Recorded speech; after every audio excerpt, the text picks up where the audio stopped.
fucking muted. Anyway, hi. Yes.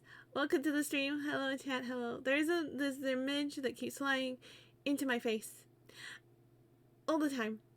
We'll try and ignore it until it fucks off. But yes, I hope you're all having a good evening. And welcome in. We're going to be doing Heaven Will Be Mine with Eat the Pen and Mordred and Eat. This is my first time playing the game, so I'm just going to have fun, honestly. Yeah! Thank you, Jesty. Hi, Jesty. Hope you're having a good evening. Hello, hello. Let me make sure the game will show up for you. That should do the trick. Steam things, yeah. Hi, Chef. Hello, hello. Yeah, this is my cyber hoodie outfit. I thought it was fitting since I think this is a sci-fi kind of game. I've seen this game, be meaning to get it actually. Oh, nice. Well, honestly, at the moment I said I was going to do this collab with my friends, I got like a lot of hype from it, so I'm even more excited to play it, for sure. I'm running an event right now that's going to end soon, so we'll be okay, no problem, no problem. I'm sure everyone will be very well behaved, at least until Jesty gets back, right, chat? You will, won't you? Exactly, or you get the knife. Okay, I'm gonna unmute on Discord and introduce you to my hey! Hello, Raiders! Thank you for the raid. Hey, it's playtime. Thank you for the shout out, Jesty. Yes, yes. Yes, you do. Yes, you do. Yes, you do. Yes, I do. I do? I do what? I don't know what that means. I don't. Alright. There they are. My collaborators. Yes. I'll pop them a little lower down. There they go. Yeah. I don't know if my role today is going to call for good behavior, but in chat, Mordred, in chat. Also, New face reveal and back clip. Oh, I'm so sorry. Unfortunately, I can't control what clip gets pulled up by Twitch Guru. It just grabs a random one. It does not pay attention to like time settings or anything like that. I'm really sorry. But yes. Hi, Leon. Hello, hello. We're doing a collab tonight with my lovely friends and little sister. Yeah. Some viewers, in my opinion, just don't. I'm sorry, just don't know how to clip. It's true. It's fair.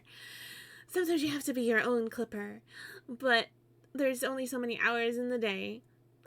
In general, I really appreciate other people making clips of me, but what's the thing? I keep the right to delete anything I don't like. He's boring.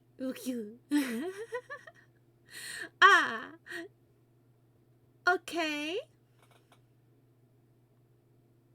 But I like watching myself. So, no. Thank you for the tip, though. So using that because I also face revealed another VTuber law. Oh, okay, yeah. All I can suggest is going through your history and deleting the clips where you get face revealed, the old ones. Because, yeah. But, yeah. I will see. Otherwise I kind of like having a little clip to play, but I may turn it off if it's going to keep doing that to people. But yes, it's going to be fun, and I'm going to undeafen, so how cute. There we go. Hello. Hello.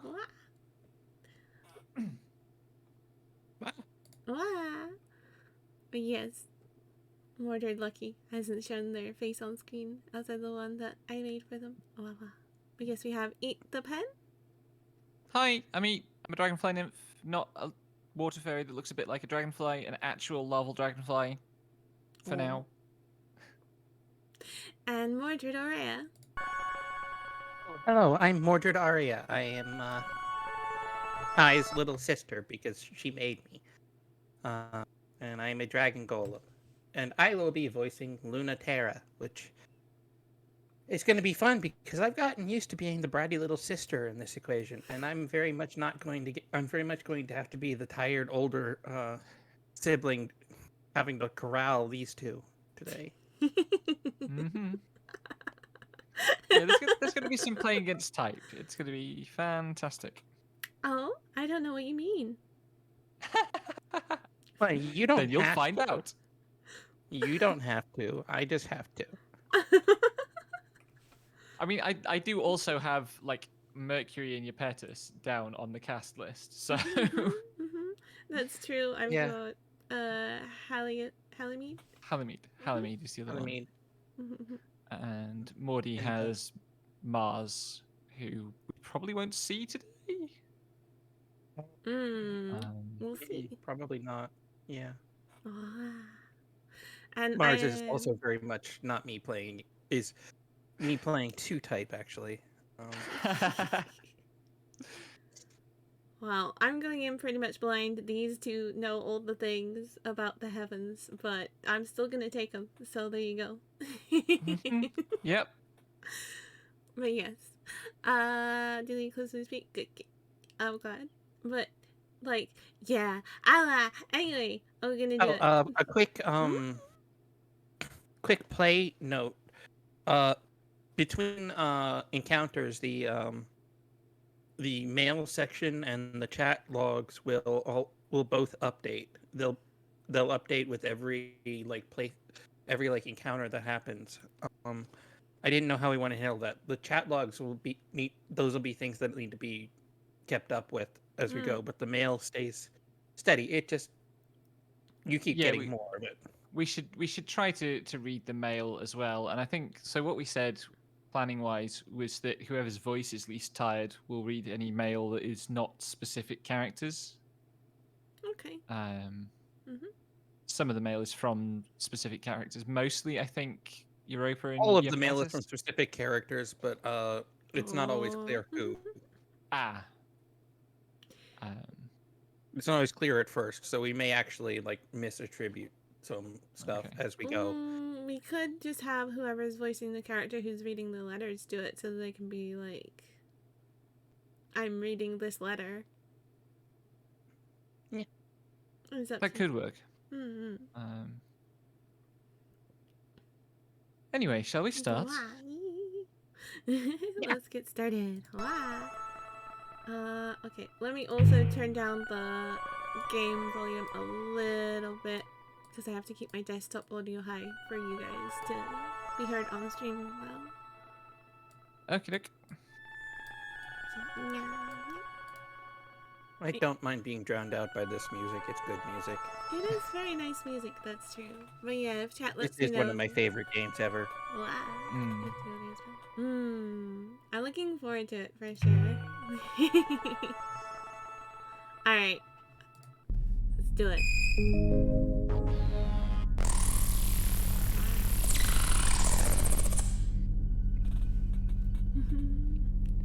So who's going first here? Do you want to read the machine text? Because the first conversation is going to be me and Kai. Yeah. Welcome, Provisional Test Pilot Saturn. Your clearance is Level 1. Testing and maintenance. Warning! Potential damage to cockpit hardware detected. Warning! Modifying or tampering with cockpit hardware and/or firmware is strictly prohibited. Saturn, what are you doing? Notice! Bypass override accepted.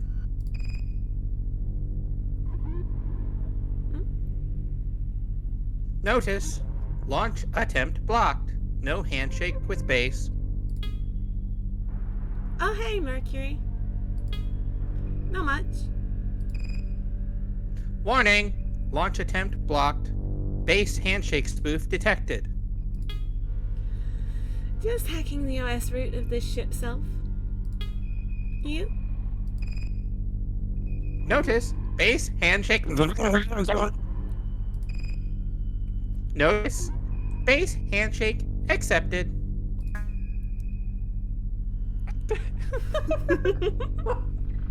Oh god, that didn't last long. Trying to stop some brat from hijacking the prototype, apparently. Notice, emergency launch override initiated. Prepare for launch in T-minus 120 seconds.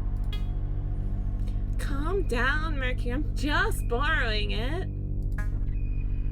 I am not debating. I'm trying to save your life. The commander will be furious, and he won't just accept you stealing the Cornerstone project from the designated pilot. It's not a big deal. I'll have it back before you know it. This is privileged information, but the designated pilot has to launch right this second to get that machine back to Earth before they get here. This is the worst possible time. It can be worse if you planned it. Everyone in the system suddenly somehow knows this base's location and they're heading here now. Notice, user launch override blocked. Denied by base. Oh, wow. Weird. How did that happen? Notice, user launch override blocked. Denied by base.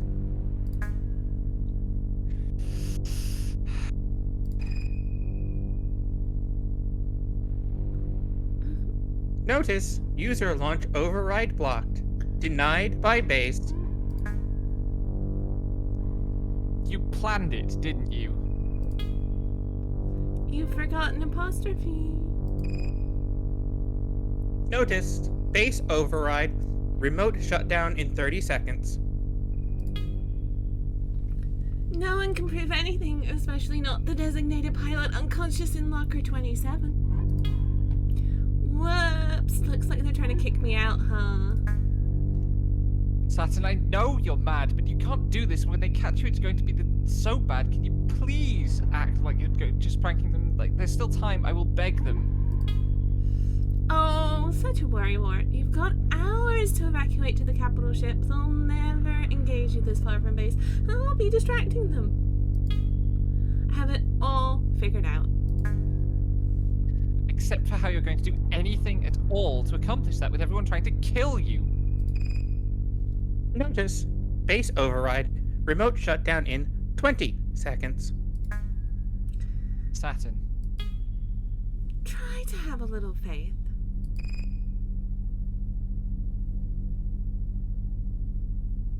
Notice, base override. Remote shutdown in 15 seconds. Saturn? Calm down, jeez. It doesn't take a genius to drive one of these things to the moon. Who cares which one of us does it? Or do you think I can't? Notice, base override. Remote shutdown in 10 seconds. That is not the issue. The commander cares, and you know better than anyone what he's like.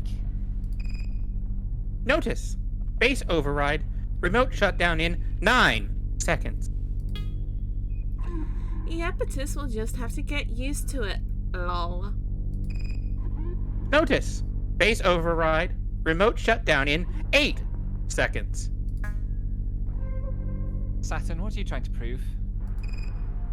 Notice, base override. Remote shutdown in 7 seconds. Notice, base override. Remote shutdown in 6 seconds. So much, Mercury. Notice, base override. Remote shutdown in 5 seconds. But give me a little credit. Notice, base override. Remote shutdown in 4 seconds. Notice, base override. Remote shutdown in 3 seconds. I have much higher ambitions than just being a bitch. Error. IFF sequence missing. Notice, base override cancelled. I almost got worried for a sec, lol. Welcome, assigned pilot. Full permissions granted. Saturn, I'm going to die, and it will be your fault. Aw, come on. I'll get this to the moon safe and sound. And let the Severance project be complete. I'll be very good. Maybe. And do everything I'm supposed to. Maybe. I know I'm the second choice, but they'd rather have that than nothing, right? Very generous of me, isn't it? They will not accept that. They will sort of have to, though, won't they? If Command didn't want me to steal one, they shouldn't have benched me indefinitely. Warning! Emergency launch initiated. Let me know when he starts admitting it. Warning! Hostile launch. Catapult locks on. High risk of damage to your ship self. Oh geez, now they're just being needy.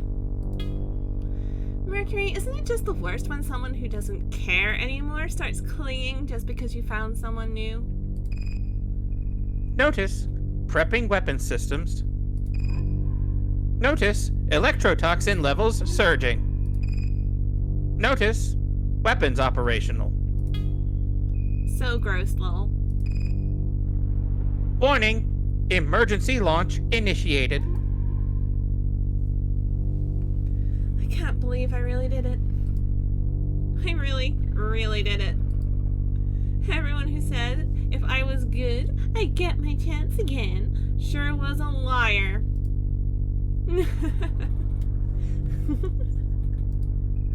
I got away, and I got a ship, and she's all mine.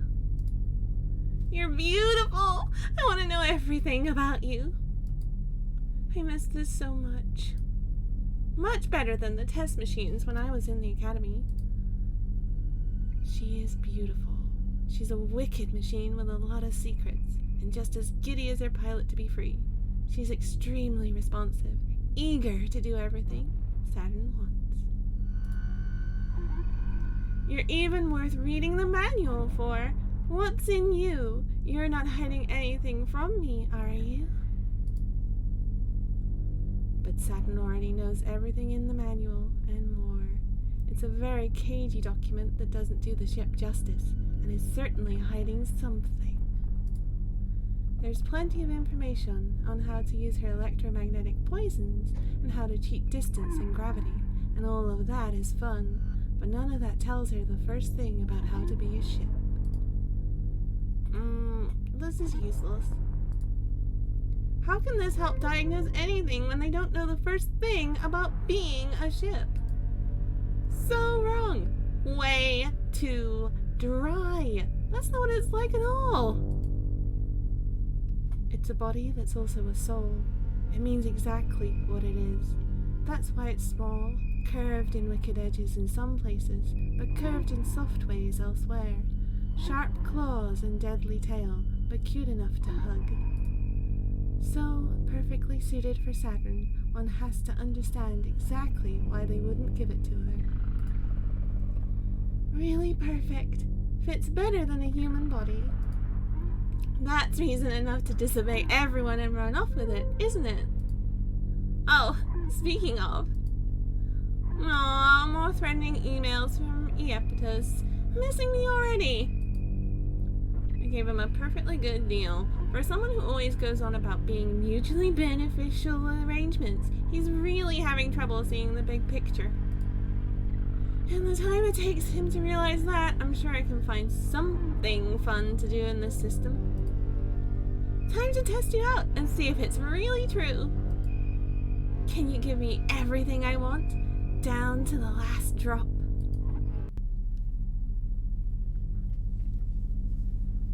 It's January 1st, 1980. A long and cold war, where humanity united against its nemesis. An existential threat from beyond the stars has been over for a long time. Since the 50s, we have been fighting a war against an existential threat that we cannot understand, cannot perceive, and is powerless against the technology of Earth. That is a pretty stupid sort of war to fight, isn't it? When there's enough of a mess down here to worry about. Humanity is already the undisputed authority of reality, and we have the physics to prove it. It's time to return to Earth, our home, the seat of the universe, before Earth takes us back in pieces, let's go home with grace. On the first anniversary of the decommissioning of the International Space Program, we, Memorial Foundation, Native Sphere, Existential Safety, in agreement with our home planet's unanimous decision, declare: there is no future for humanity in space. Let's come home. The Return Resolution. Memorial Foundation, Native Sphere, Existential Safety. Thank you for the care package, Laura. Thank you, thank you. Stretch and hydrate. Yep. Dragonflies and dragon golems also need care packages.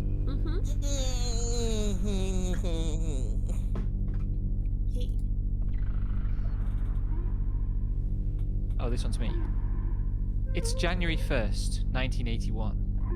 It's been 1 year since we declared independence from Memorial Foundation and the rest of Earth. The Cold War is officially over, and it feels so light without their gravity weighing us down. How can a tiny handful of colonies, terraformers, and schools hold out against the full authority of Earth? Because that shit doesn't fly past escape velocity. To power the ship cells we made to fight the Cold War, we made tidal resonators to bring the gravity necessary for humans and culture to survive in space. And that gravity is ours now, enough to make a new world, free from the weight of Earth. If Memorial Foundation wants to kill the future, they'll have to come and take it from us. We're thankful for our cradle's graces, but we're not coming back. Independence Declaration. Cradle's graces.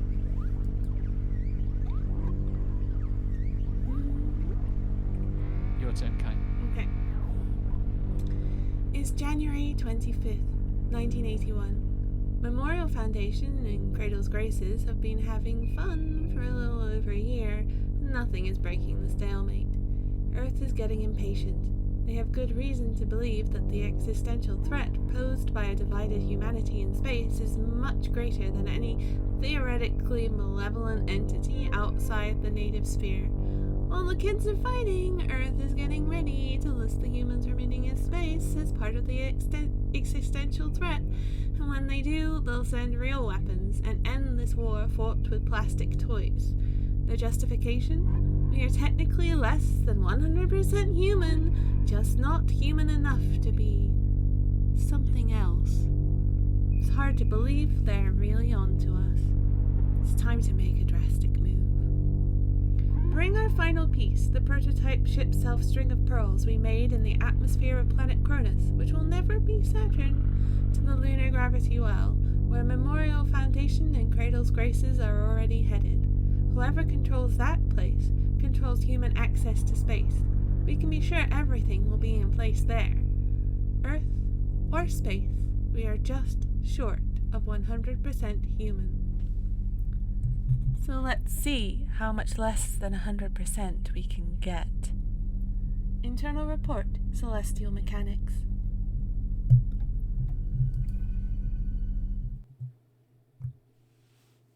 Day 1. Wow. So male first? Yeah. So... Yeah. Shall I read this one? Yeah. Good job, Saturn. There's no point in being angry with you, so I'll choose to be proud of you instead. I'll refrain from having you sunk, since that's counterproductive to our intentions for that unit. You were a reserve candidate after all, so you'll do fine. Try not to make it too much of a pain in the ass for me. I'll have Mercury reassigned to you, since he apparently doesn't have a say in the matter. How nostalgic. The two of you had so much potential. Well, he knows how to do his job at least. Do your best not to get the string of pearls sunk. We'll absolutely wash you out of the biological interviews and reassign you permanently if we get the chance. So prove you're competent enough and neither of us will have wasted our time. Iapetus, Division Lead, Celestial Mechanics. Nidakai says, God, I forgot how funny all the messages are.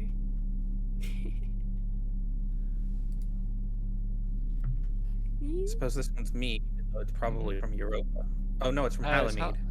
So it's Oh, Kai. it's me. Oh.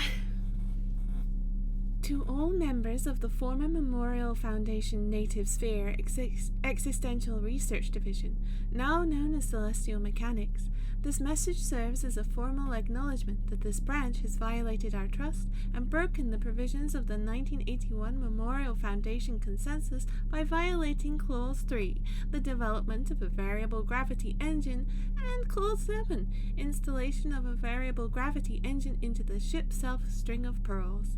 Celestial Mechanics will no longer be listed as part of Memorial Foundation.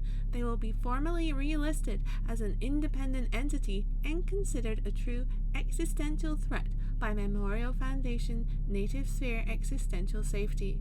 We are still offering forgiveness, so please defect as soon as possible while the appeal grace period is still in effect. Please otherwise expect tidal retaliation for existential endangerment of human culture. Halamede, Princess, Memorial Foundation Native Sphere Existential Safety.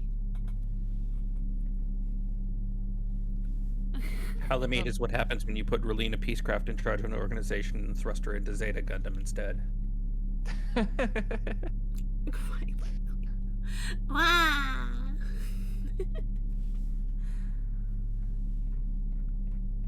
That one's a piece of shit. Anyway. Eupetus? Yeah, absolutely. Yeah. Don't talk to me. You literally messaged me first, you nerd. Oh my god. Harpy. Come on, BB. I'm sorry. What can I do to make it up to you? Give back the ship. Come on, I'm obviously not doing that. Please, I'm begging you. Listen to reason. You have so much left to live for. Oh, Mercury, come on. We both know that's not true. Ah! Thank you for following Logic Hall. You are now a treasured and precious follower. Please enjoy your stay. What do you want from me? A list of girls who will shoot me out of orbit. God. Anyways, don't be a crybaby. I'm fine.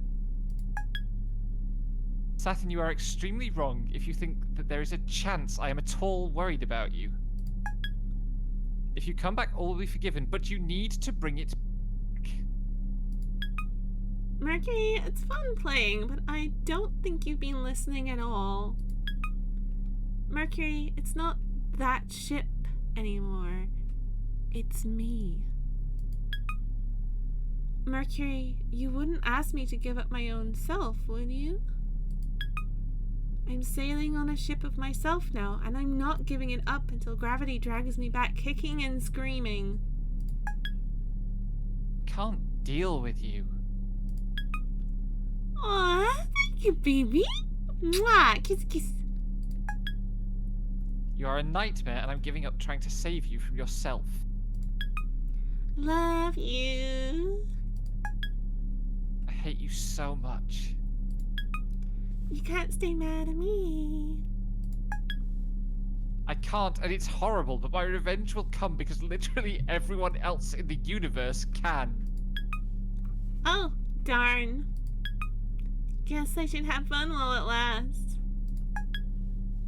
Saturn, if you defect, I cannot protect you. Eupetus is furious, and he's going to come personally for you if you don't come back. I told you I do all the missions.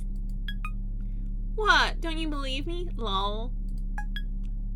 Obviously not. Lol. Fair. Okay, let me ask this. Do you think I give up on the Eversion project?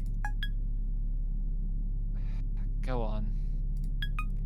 Eupetus wanted us to fight for a new self beyond a ship self, but not even get a taste until the end? Fuck that. My house now. Tell me which of the two of us you trust less, Mercury. Ow!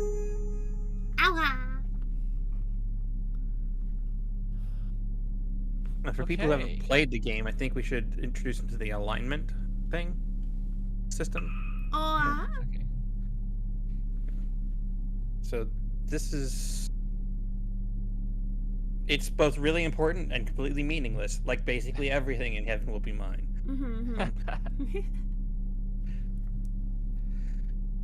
So as we complete routes missions in the game, the percentages will go up, and depending on which way depending on whose side you side with, that percentile will go up according to that faction. Mm-hmm. What we decided we were going to do for this playthrough is for each protagonist, we will always stick with their faction. So basically going to do 300% routes to cover all the scenes across however many streams it takes us. So this will be the Celestial Mechanics route with Saturn. Mm-hmm. And then next up we'll do Memorial Foundation and Lunaterra, and we'll finish up with Cradle's Graces and Pluto. Okay. So we even less need to worry about this than in like a conventional playthrough, but we'll show you what it looks like. Yeah. Wow. Right then, mission select. Okay.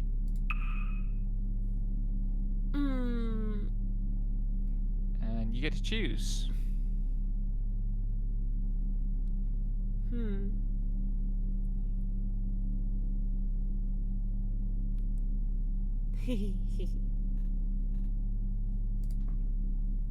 We're at your mercy. Perfect. Okay. I'm gonna go with that one. Please tell me how long you're going to be engaged in this. May I stress again, incredibly dangerous, giant waste of time. Oh, that music came in really loud, by the way. It's fine on my end.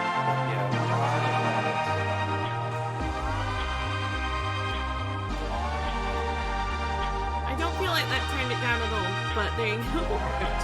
Yeah, I think it's just taking up a lot of the audio range. Okay. I can hear you both fine. I don't know how it sounds on Twitch end because I had to close Twitch. But yeah. Okay. Let me know in chat if you can hear everybody over the music of the game. Because that came in really loud comparatively. Until they start sending someone interesting after me, Mercury. The whole fleet would be after you if you hadn't damaged the entire launch hangar when you stole that. Could they even take me out while I'm flying this thing? No. But it won't stop him from trying. And let me stress, this info packet is a gift purely to prevent your ship self from falling into enemy hands, and not an indication of any sort of forgiveness. He's a little overpowering. Okay.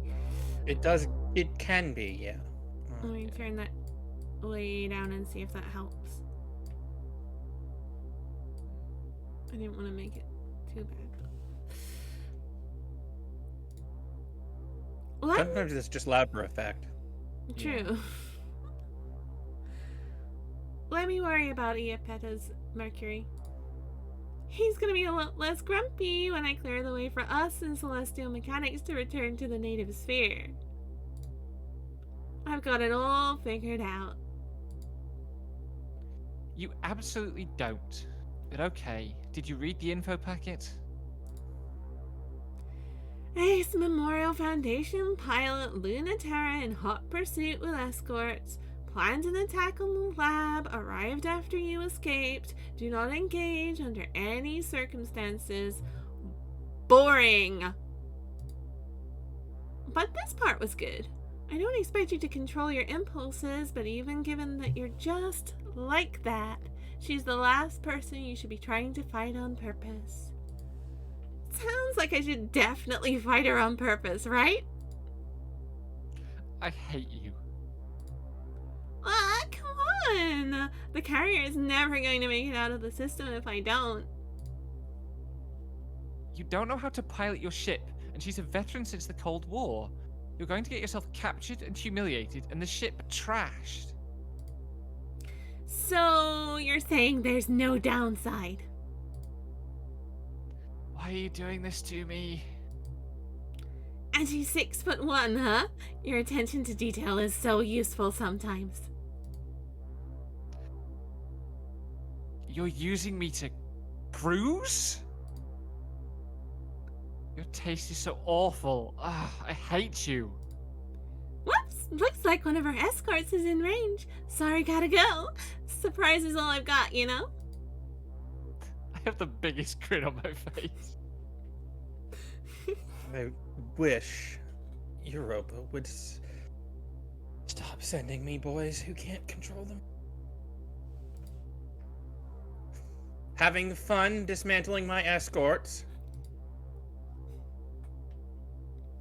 With the string of Pearl's fingers, Saturn carefully peels the mechanical musculature out of the poor ship's arm she's holding, a souvenir of the last of Lunaterra's escorts that she sent crying too easily back to their base. It's still sparking and oozing, and Saturn wishes her ship had a mouth so she could suck it out like crab meat. Maybe it does have a mouth. The machine has many mysteries the manual doesn't explain, and Saturn is still learning them.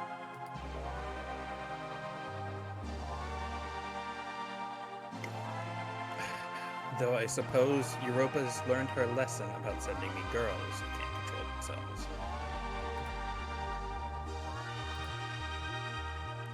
Oh, really? Hey, that's really interesting. Mind telling me more? Hi, Space. Well, she's a hacker too. How amusing. There's nothing too interesting on this comm frequency. Aw, you flatter me. But hey, what did that mean exactly? The part about the girls who can't control themselves. I really want to hear more. It means back up that talk first.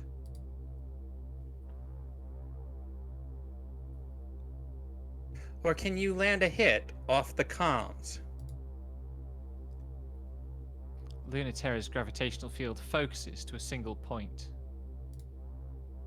Lunaterra isn't budging. She's been through much worse, and so has her ship, followed always by a thin trail from a bleeding wound she never could completely repair. The Mare Crisium is over 2 decades old, but Saturn can't even land a hit. It's regal and stiff, dressed in cold metallics, weathered and refurbished. The archetypal prototype for all other ship cells. Still going after all these years. Still furiously untouchable. The string of pearls hasn't gone down no matter how much she's been rammed with that spear, but she hasn't even nicked Lunaterra's ship once.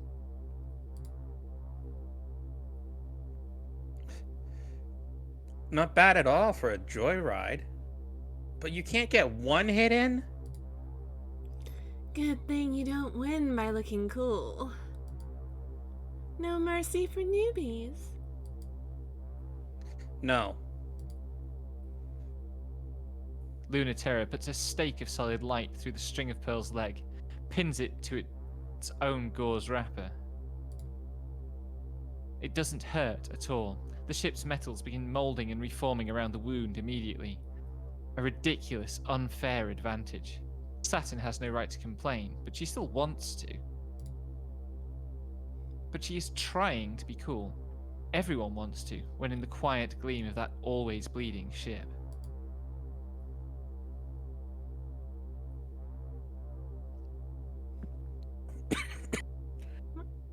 That's a pretty amazing ship. Think it'll last? Either you're fighting just for fun, because you're that reckless, or you're caught in your own containment wrapper and can't escape orbit yet. And you'd beat me for sure if I played around. I'm not done yet. That's not true. It's actually very difficult to move with a solid light bullet in your leg. But she's not going to let that stop her. Saturn is suddenly closer than she logically could be, claws bubbling, but Lunaterra effortlessly slips away and kicks Saturn's ship directly in the chest. You're done. The containment wrapper's still stuck to you. So your movement's off. Doesn't seem to have stopped you that much. Right? It was so rude of them to try to stop me.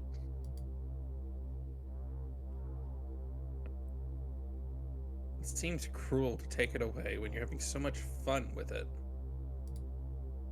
Same as you, right?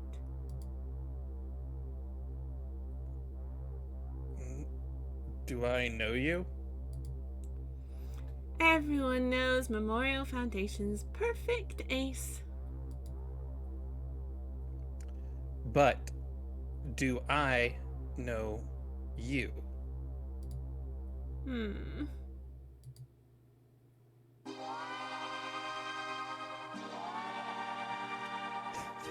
So I do, don't I?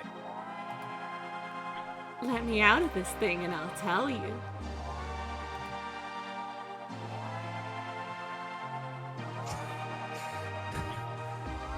Why should I?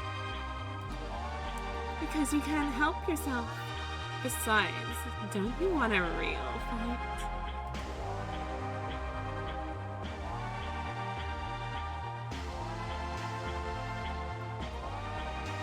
Can you promise it'll go different? I can promise it'll be more fun.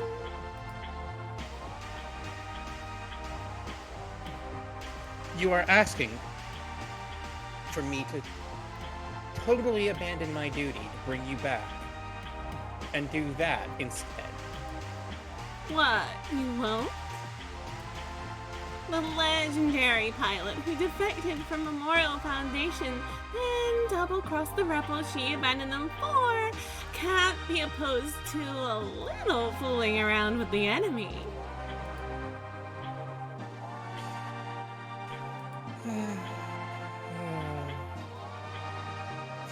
I guess you do know me.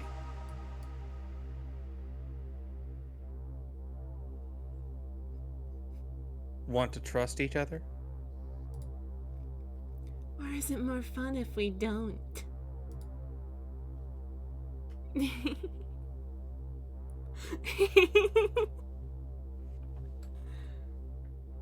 Ah!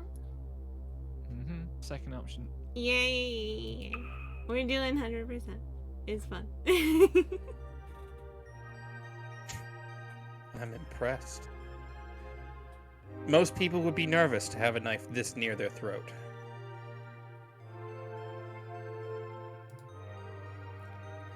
It's not like you can hurt it, so there's nothing to be nervous about, is there?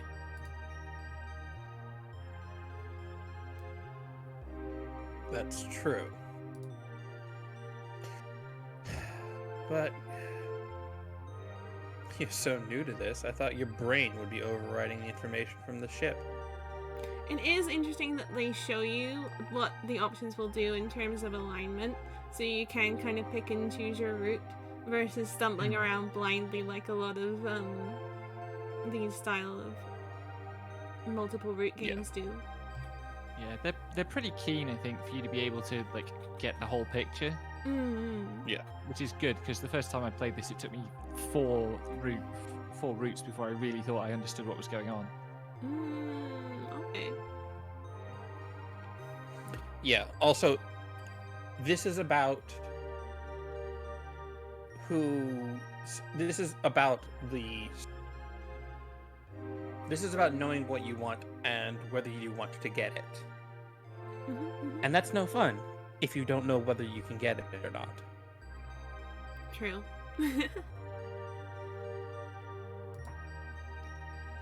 Maybe I'm not new to this. Oh? You were a candidate, so I think that might be true.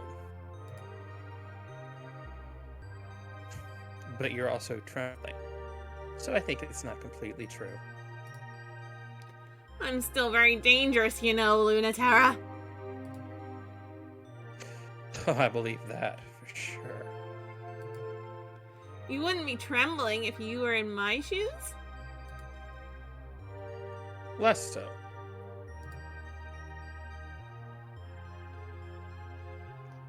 People tremble for a lot of reasons, though.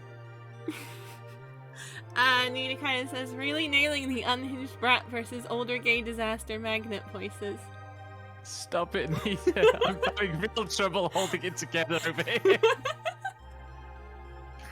It's so hard not to just be constantly giggling. I love this writing. Oh.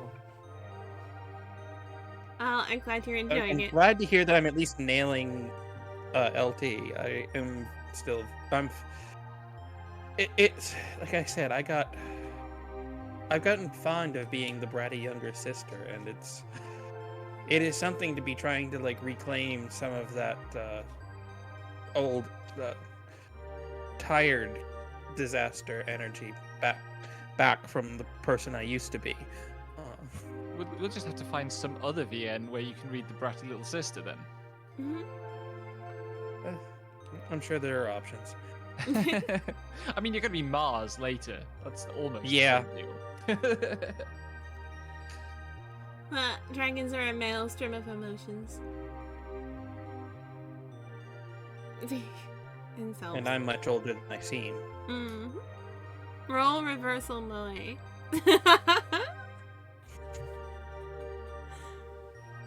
Fair. I don't have anything to fear, so please don't project that on me.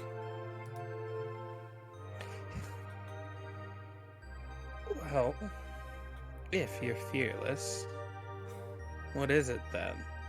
More like a maelstrom of emotions. Owa, owa, owa. Thank you, Eat.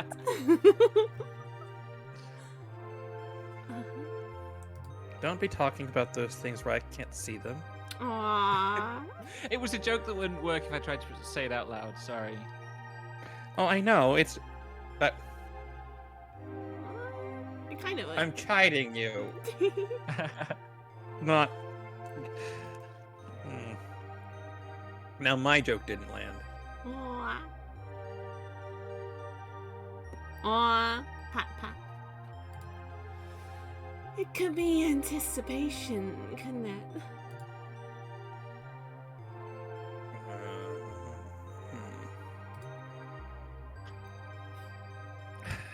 This is very foolish of me. It really is. I have you right where I want you, remember? That might mean that I have you too.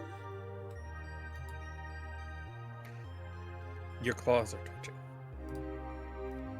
I thought we promised not to trust each other. I still don't. Then you must really like living dangerously if you're still helping me.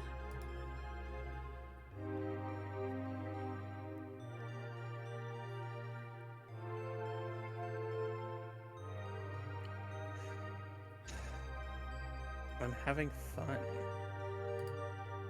I can tell. If you want to know so bad, that's why I didn't like you.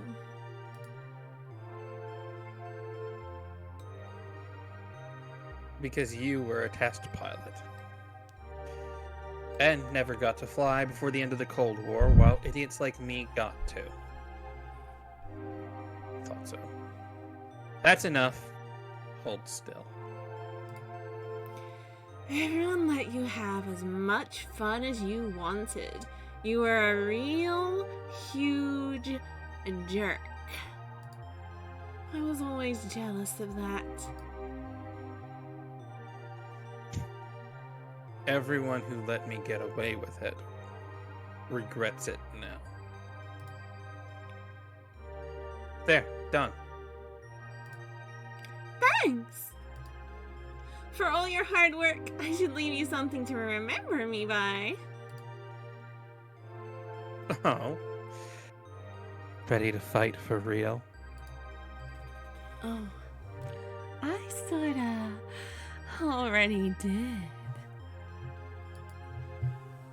And Saturn has left a claw scratch of hot pink poison seeping on Mary Chrysium's thigh. How's that? I finally did get a hit in on you.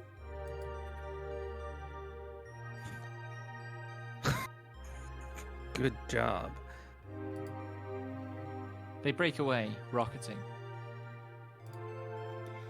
Just a little love bite. Pay me back for it next time.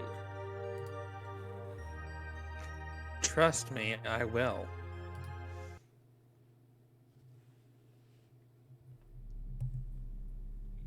Cute.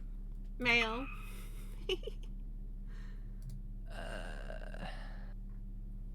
Should I read this one? What's the other one? Oh wait, that. Oh wait, no. Hmm? Someone's going to have to read you being be the Interviewer. Yeah. yeah. I guess I can be the interviewer. Okay. Sure. Don't worry, it's just a checkup. Historically untrustworthy. Historically untrustworthy scenario. It's just questions, I promise. That's not really a great way to set my mind at ease. Let's just answer the questions. sorry. Okay, wise guy. Fine. Have you experienced a sense of vertigo or loss of balance for a period lasting more than 2 minutes in the last month? No. Have your eating habits changed at all recently? No. Have your No. Mercury? Work with me, please. Let me scroll. Why? You work with. Why? You work with me. If I absolutely promise neither I nor anyone else will do anything at all to stop you from being exactly who you want or from whatever changes you need, will you at least answer my questions? Sometimes. Maybe. Okay, that's good enough for me. We're just curious if it's a side effect of life in space, or the educational programming of Dr. Nix, or in reference to the behavior of Iapetus. No. That's backwards. Everyone else seems to get to do whatever they want without limits in space. Why is it weird when I do it?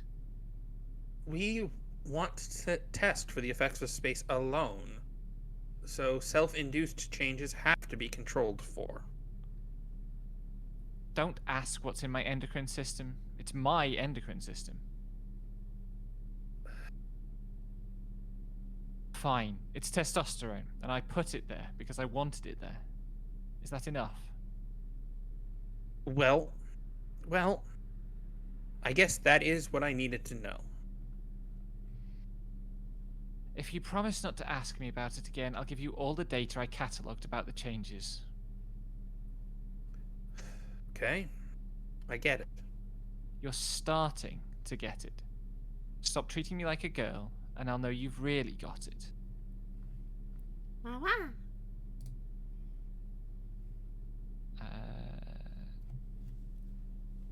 Do you want to read this one, Morty? Because we're about to go into a Pluto scene. Oh yeah. The string of pearls is configured for specific outward expressions of gravity, aka tidal forces. The dissonant rhythm of this reactor makes peaceful tidal communication risky and difficult. Be cautious, despite the range and penetration this unit is capable of. The electromagnetic conductors have liquefied the electrical energy into a corrupting material. A form of theoretical matter that should be used as the primary engagement tool. As a seducer-saboteur model, the unit's functions are inherently insidious. Rather than armor, plastics are infinitely malleable and regenerate. It is safer to take damage head-on as an opportunity to infect rather than avoid.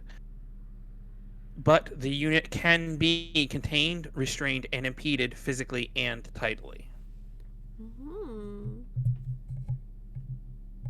Blinky.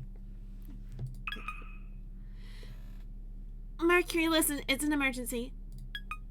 I'm sorry about everything, but it's important. You have to tell Commander that I'm getting so late. I'm logging off. Bye. I was not fooled for even a second that this would be useful. Really? Not even for a second?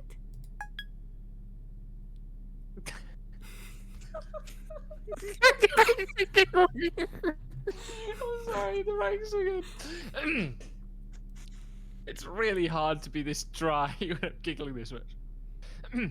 I no longer experience hope as a concept. You freed me from it.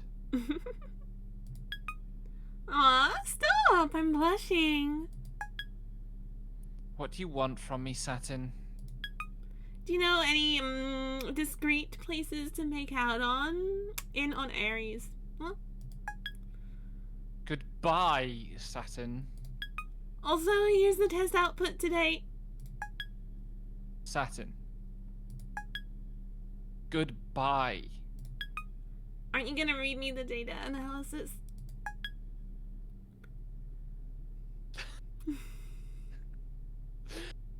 If it is indeed data you are sending this time and not just nudes. That's rude. I always ask before I send them to you. I don't mind. Sorry, guys. I don't mind acting as the official. Are you going to be able to make it through this? I don't know. This line in one piece? Funny this character is.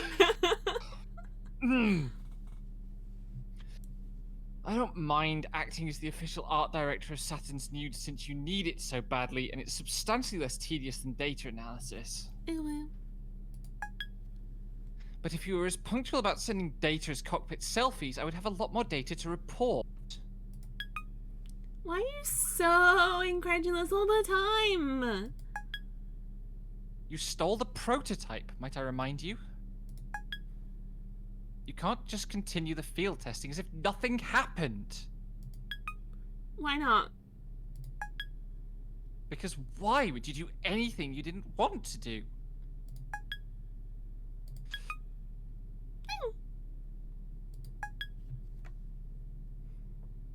What are you planning?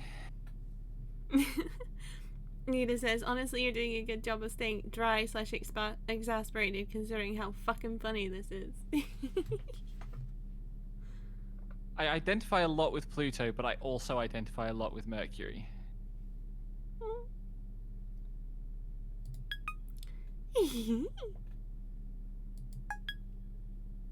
Fine. They've been dying for it anyway. Cool, how'd I do?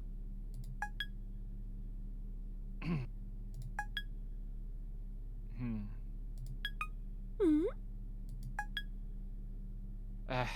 This is not bad. It's pretty useful. He typed through tears. Don't rub it in. I can't believe your ship self's expanded so much already. What have you been doing with it? I think I have been hinting very clearly how.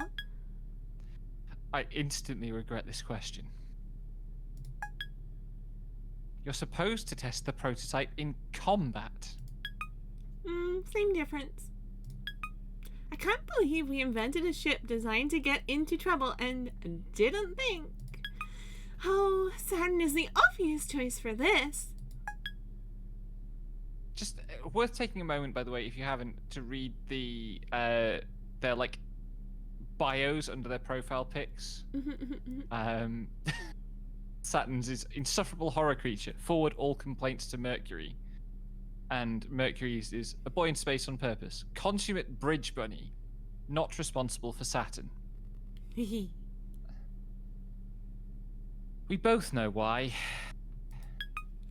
You are an even more obvious choice than me. Fuck Eeptus for throwing us both out like trash. Come on, aren't you a little happy to see a little havoc in his perfect garden? I'll be looking forward to you collecting new data. Attaboy.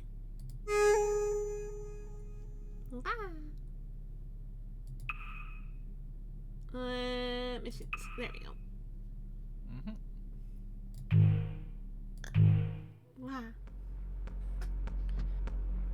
What do you mean I can feel her presence? Please do not try to sound that cool.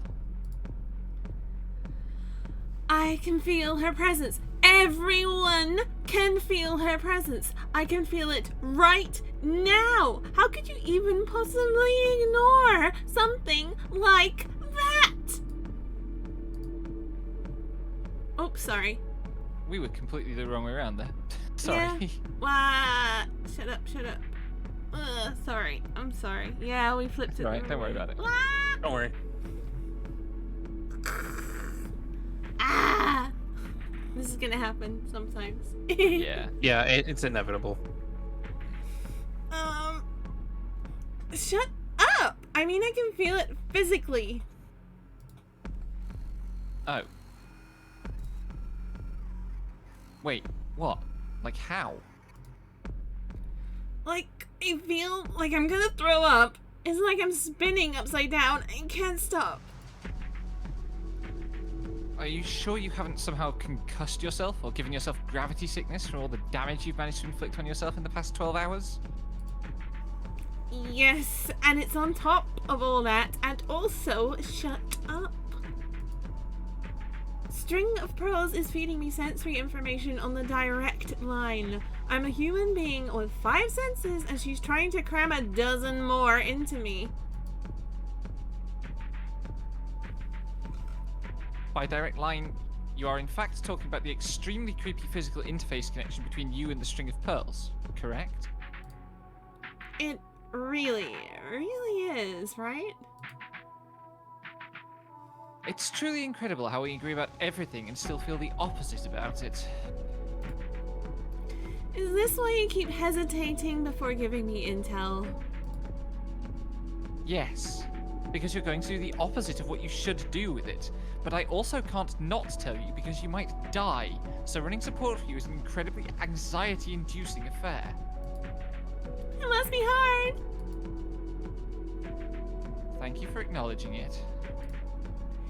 So, you gonna tell me what's after me? You've already figured it out, haven't you? But yes, it's that cradled Grace's masterwork. Celestial mechanics traded the knowledge for how to finish String of Pearls in exchange for what they needed to finish the Krun Macula. It would be pretty funny if they got us this way in the end. It's headed directly to the lab. We've already evacuated on the capital ship, but you are its highest priority. Should I play bait? If anything, it's more important for you to get back to the native sphere first. In order for us to make contact, we need the string of pearls. We believe if you hide in the abandoned Daphnis lab, you can use the decaying gravity furnace for cover. Yeah, that's sensible. But bait sounds like a lot more fun, you know?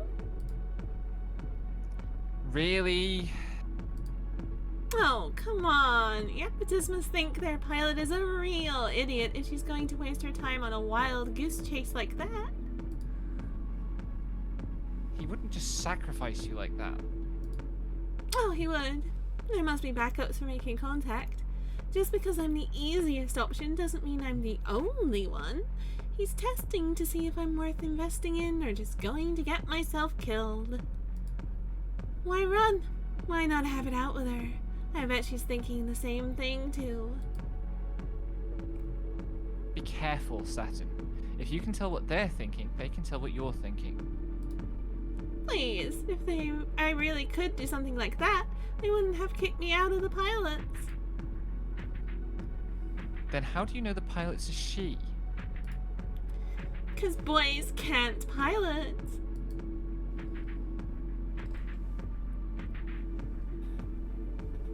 Daphnis, the tiny shepherd moon, so small it barely earns the name, tumbles through the Keller gap, ruffling the rings of the planet it orbits.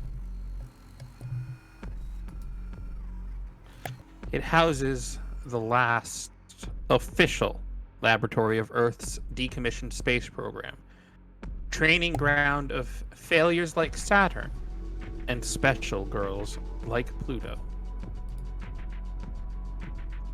Saturn remembers it feeling cramped, anxious and scary. No, wait, Pluto remembers it that way. Saturn remembers when it used to feel so special to be chosen, a candidate for the last generation of pilots. But didn't Pluto feel that way too? Sometimes two things are true. In this place, gravity is quietly degenerating, and distances are becoming ambiguous between past and present, between me and you. Daphnis Lab seems smaller to Saturn now, though not as tiny as it feels to Pluto. And that's obvious. No longer people-sized, she tears through it like worms in an apple. But there's a much bigger worm here. And she doesn't know anymore if this was a good idea. If it's in blue, that's you, Becky. Is that me? Okay. Where what was a good idea?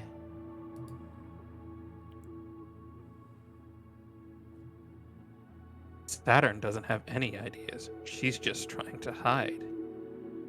Even though there's no place where you can not be felt by me? Alert! Tidal resonance IFF terms enemy. Warning! Gravitational hazard. Danger. Pressure exceeding safe range. I know, it's extremely exciting. Stop making me so nervous. Supermass. Oh, Oh, sorry. Ah! Go ahead.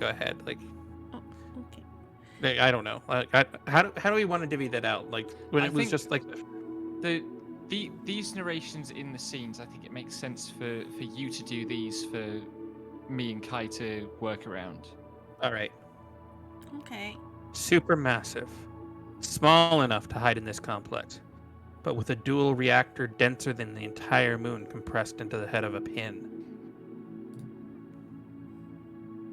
An hour ago, and Saturn felt the gravitational pull of something so big and so close and so powerful, the interior of her cockpit creaked with the pressure, and her head, heart, and eyes welled up with tears.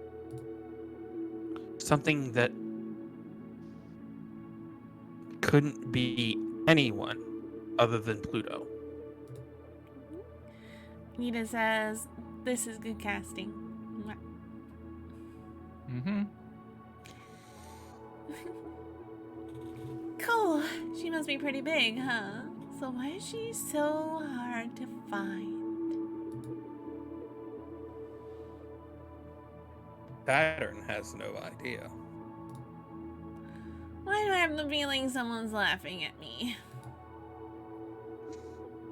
No one is laughing at Saturn. The lab's been abandoned for years. But Pluto, wherever she is, giggles.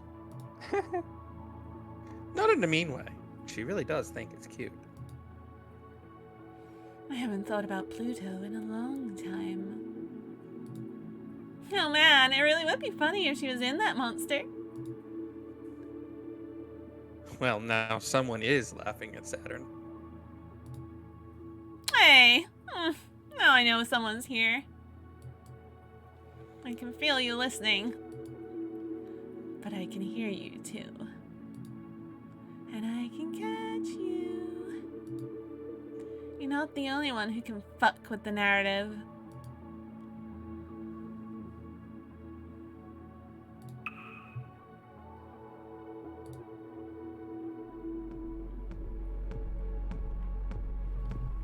It's easiest to not get caught if you don't care about catching anything.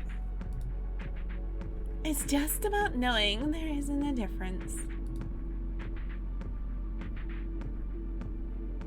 And focusing deeper. And focusing deeper. The real celestial mechanics, the interactions of bodies in space via the forces of gravity, the weight of mass and culture. Explained by the story behind them, that's just science. With your own gravity, reach out and ho. Good girl. You know just what to do. Do you like what you caught?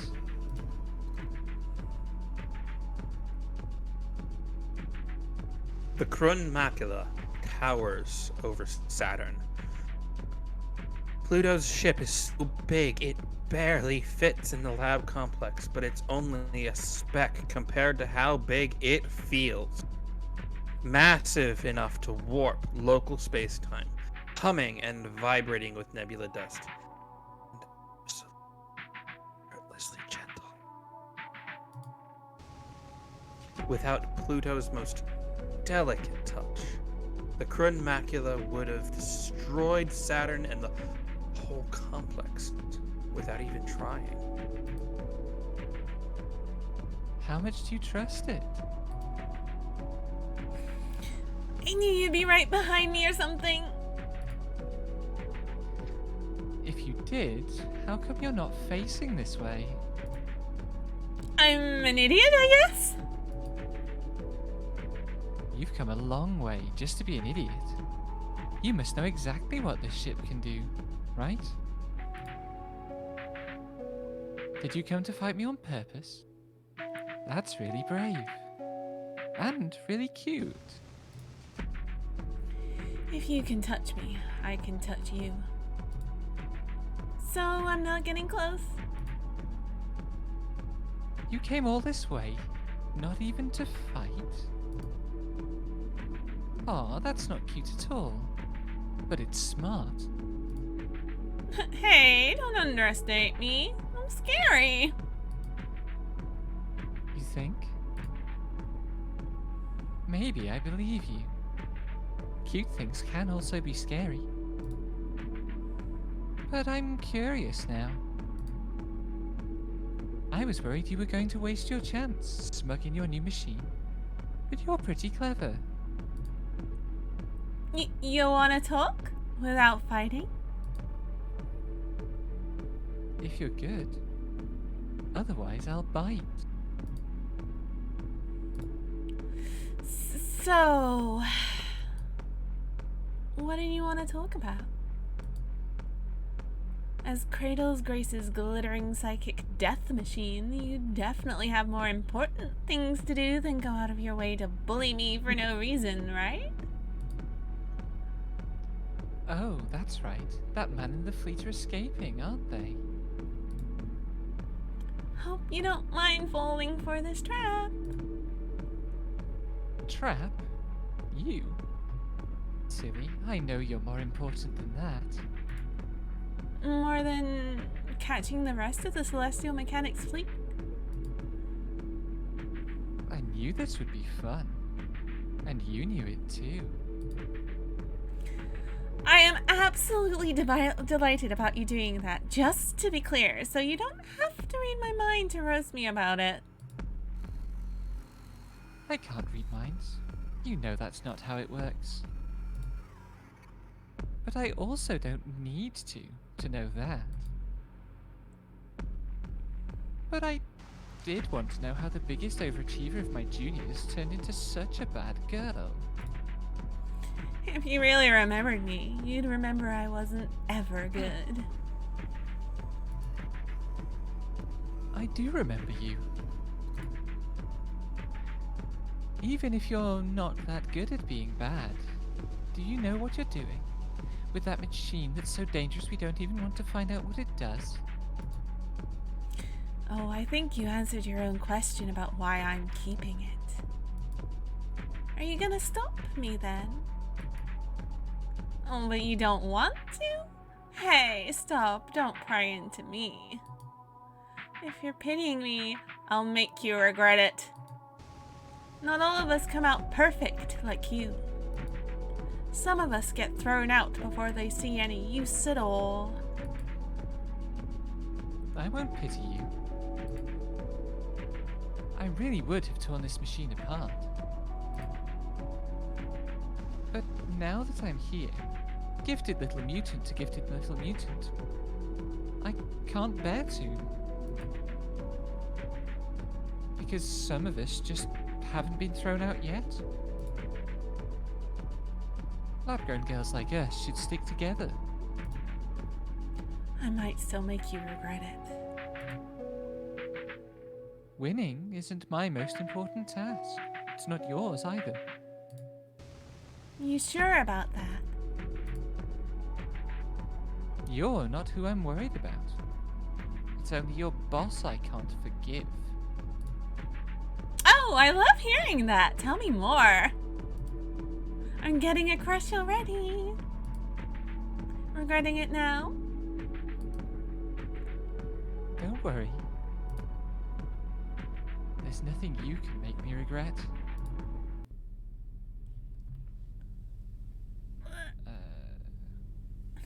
Memorial Foundation, that's you, Morty. Ever since the day Mars began, Mars has been doomed. No. There will never be a planet Mars. That's a name reserved for places where human life, gravity, and culture reign. This is just bitter Aries. But like the stringy inedible weeds that grow when nothing else does, Cradle's Graces is dug in, and we can't get them out. The colonies are wrecked. The terraforming engines are broken. The gravity furnaces are out of control. There's no resources left on this planet. No strategic value. This planet doesn't even exist. It is an inert rock. There's no point in fighting. There's no need to fight. Ship selves can't keep you alive alone forever. And even if that was the case, we could leave tomorrow and claim victory. Most of the Memorial Foundation and SES fleet already did. That's why there's barely any of us left and why we can't get them out. What? Why don't I go home too? And leave all those idiots to just fucking die on a rock? Who do you think we're doing this for? External communications sent August 31st, 1978 by Memorial Foundation troops.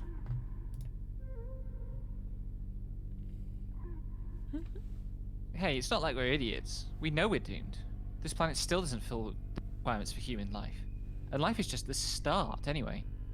Don't you know that gravity is something more important? You do understand celestial mechanics, right? Matter is made of tiny particles, but enough of it exerts gravity that stitches the universe together. Culture is made of tiny humans, and enough of it together can decide what's real and what isn't. It is really quite fucked up that this is how decisions about humans get made. Enough humans can decide anything, and then it'll be true, even about what's human and what's not. They don't even have to wait for the deadline. They've already decided that any human without their feet planted on the earth is in fact not a human. That's a pretty usual thing for humans to do. No differences of any kind need to exist. We'll just be aliens, and then they'll send the real military after us and we'll die. But if we just hold the line here for our princess to get through and make it to the moon, she'll open up the gravity well. And then we get to decide. Internal communication sent on January 25th, 1981 by Cradle's Graces Irregulars. It's morning on Aries, but what's time and space? If we can get our capital ship launched and refueled, and the prototype retrofitted with the final equipment, we'll have everything in place. Keep out of the canyons of Mars, where Cradle's Graces and Memorial Foundation are bickering, hold the city ruins against invading troops, and make sure no one tries to set the oxygen ocean on fire while we refuel. It's a pretty thankless job. But me, I can't wait to see what happens. This is the most exciting space has ever been. Before we got here, this was a dead rock, but the best we could have ever hoped for was Earth in a different place. Who needs that? Far in the distance, the moon's gravity well shines. If no one controls it before the deadline is up, Earth will take drastic steps to ensure that humanity is not divided. What they're afraid of happening, we will ensure that it happens. We'll finally have something alien in space. Private communication sent on January 26, 1981 by a celestial mechanics researcher.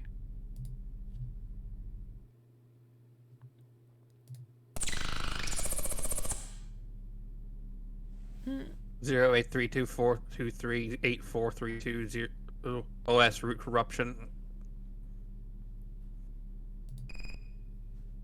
Error. Mission parameters not detected. Mission results needed for gravitational slingshot permissions. Error. Navigation shortlist not found. Manual inject / mission results.txt. Mission parameters found. All results perfect and amazing. Wow, thank you, Saturn. Flight path generating. Fleet path, Cronus orbit, refuel on planet Ares, Lagrange colony pass, classified operation, Earth Moon. New standing orders coming in. Ares. Guard Celestial Mechanics Fleet refueling on Ares' oxygen ocean. Ares. Stay out of trouble and do not engage Memorial Foundation troops patrolling in immediate vicinity. Accept orders? No. Oh, yeah, the... No. Oh, thank you for following Cozy the Creature. Welcome to the Dragon Horde. You are now a treasured and precious follower. I hope you enjoy your stay. What? Hey Cozy, thanks for coming by. Error. Cannot proceed. Manual inject. Accepted. Normalizing gravitational slingshot effect. Prepare for immediate launch to Ares. Boopty boopty. Alright.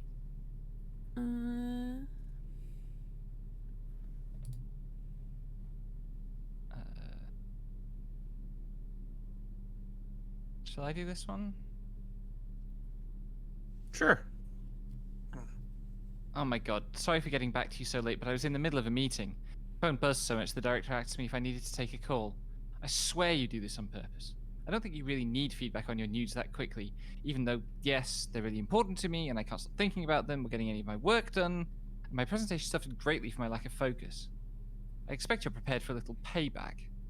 And after I sent you my schedule so that this wouldn't happen again, even. Hey, you wouldn't have asked me for my meeting times so that you could send those to me at the worst possible moment, would you? I already know the answer to that, so why don't you tell me this? Why can I never get enough of you? Wow. Be careful today. I'm never careful any day, so... I'm serious this time.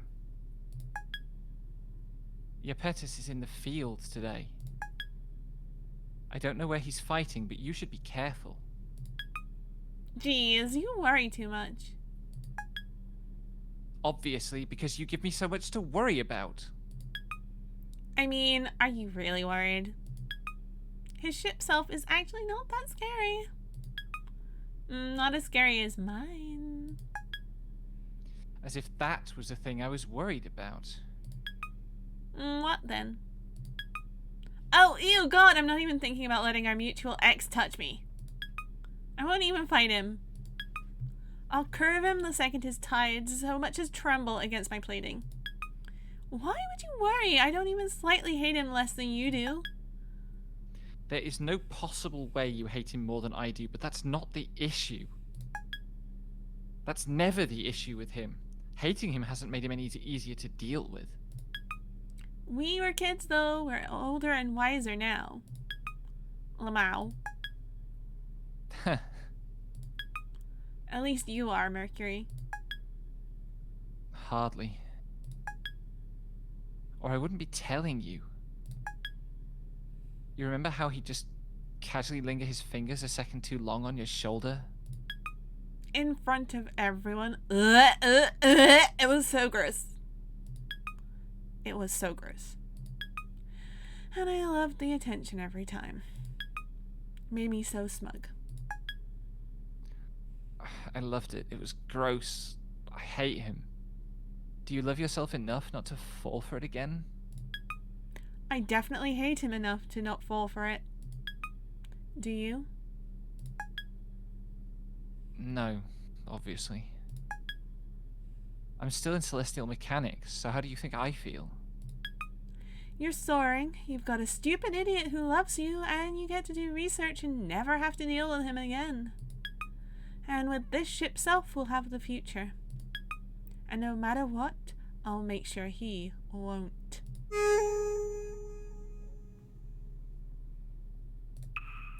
Wah. Your choice, Kate. Okay.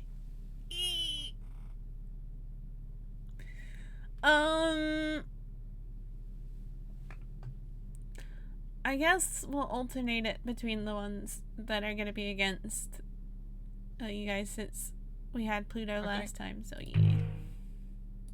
Yeah. No, go ahead. Take your time.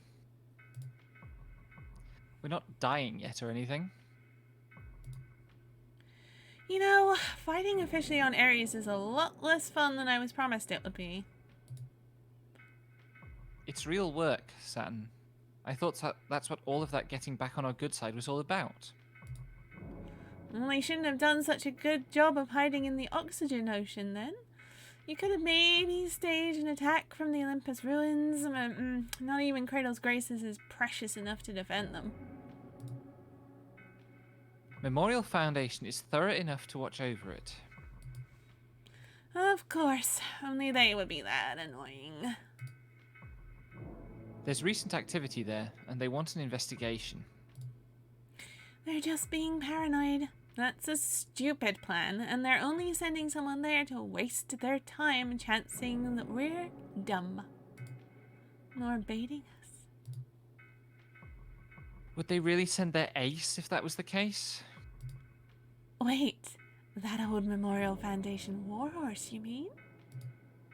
Why didn't you tell me the most important part first? Coordinates now, please. Saturn, I really hope you're not actually... Yeah, I feel like, Command is right, actually. That area needs some really thorough investigation, just to be sure. What's with the sudden enthusiasm? It's really not... No, wait, it's exactly like you. When you said you fought off the Merrycrisium pilot, what were you actually doing? Well, I don't know what you're talking about, Mercury. I was so dutiful and brought this back in one piece, so that means I won. So don't worry about it. Why are you like this?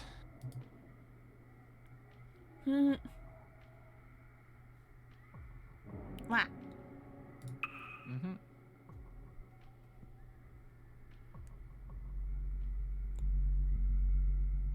The balance shifts because Saturn moved and Lunaterra couldn't. Got you. She does. Saturn is as good as already down. But so is Lunaterra. Got you too. Pure spite got Saturn this far, and it will get her even farther. She takes aim and fires. Lunaterra, perfectly still for the perfect shot, is perfectly unable to get out of the way in time. Saturn's string of pearls is laid out flat on her back, creaking and twitching, and Lunaterra's Merrycrisium falls from her sniper spot like a burning star. Lunaterra wakes up first, but her flight unit is shot.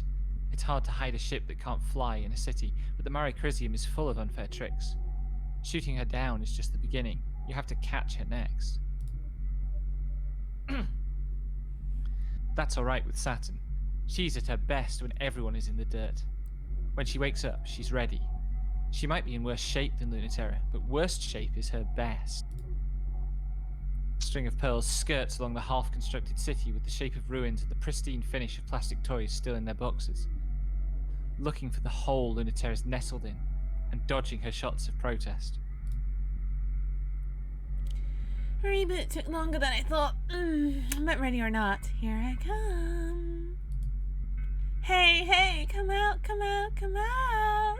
You almost got me the last time you poked your head out to shoot. Try again.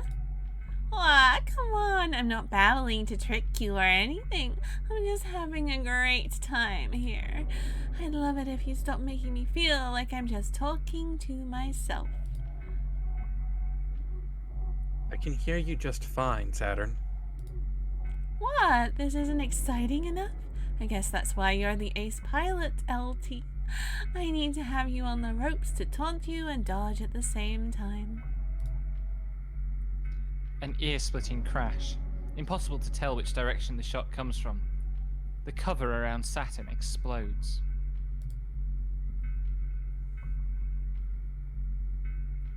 I'm an ace because I keep my priorities straight. Oh, that's not what I heard.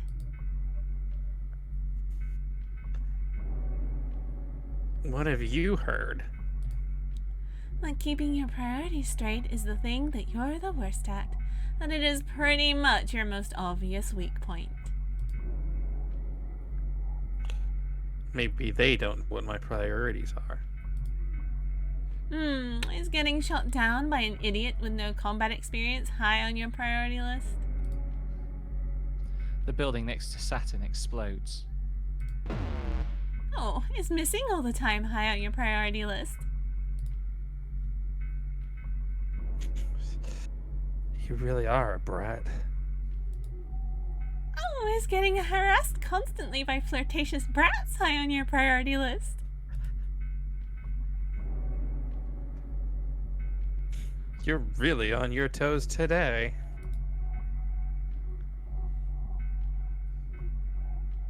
I can't hit you with anything. Yeah, I'm having fun too.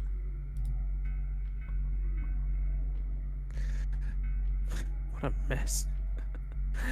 I don't know why I'm laughing about it or having so much fun.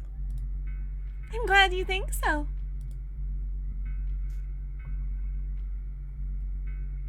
It's a funny kind of date, if you put it that way. If this fighting is just play fighting, then keep playing with me. You should be careful though.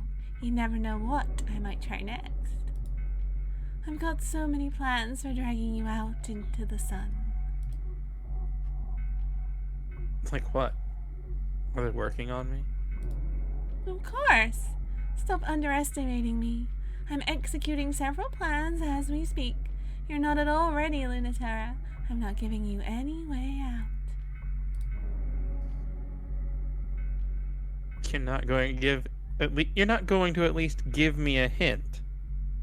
I'm at a disadvantage here. Oh, you can't trick me into giving it all away. Oh, but maybe you're right. Maybe I should be generous and let you know just a hint about one plan.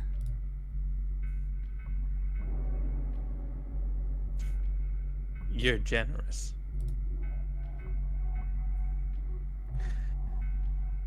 You should know this, but winning isn't my highest priority. It won't mean that I'm easy, though. Hey, we do think alike. Well, at least on the first half of that. If you love winning, the stalemate of this whole conflict should bore you to tears. All that's left in space are second choice pilots who suck at things like winning, no matter how good they are. I'm the second choice, but I'm the pilot that's here right now, and no one else would have thought of the plan I did. Oh? I'm a second choice too, or I wouldn't be here. It's that great a plan. Really? You? No, it's not a good plan. It's just that no one else would do it, because I'd have to be a freak to try to catch you on foot.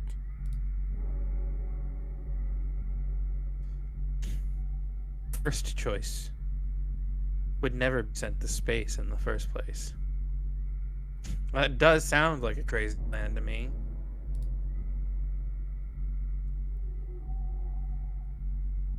What would you even do if you found me?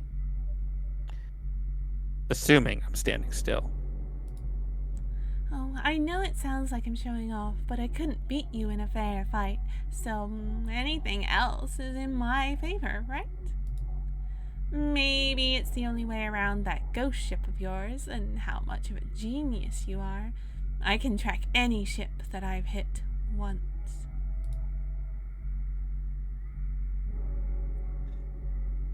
I also have ways of being so hidden you could never find me.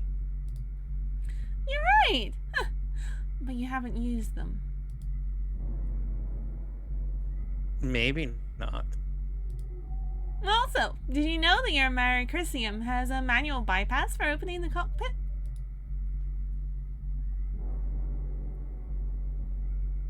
Yes. Oh, good! But I'll knock anyway.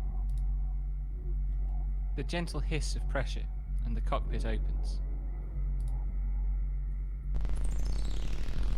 Hi. You look a little different. Not nearly so smug. And you look a lot different.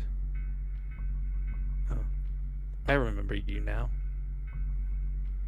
You were such a good girl. I never would have thought that was you. You're smiling, Lunatera. Did something good just happen?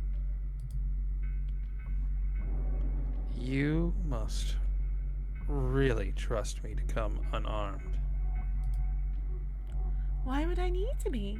I win! I'd say I'm pretty dangerous just like this.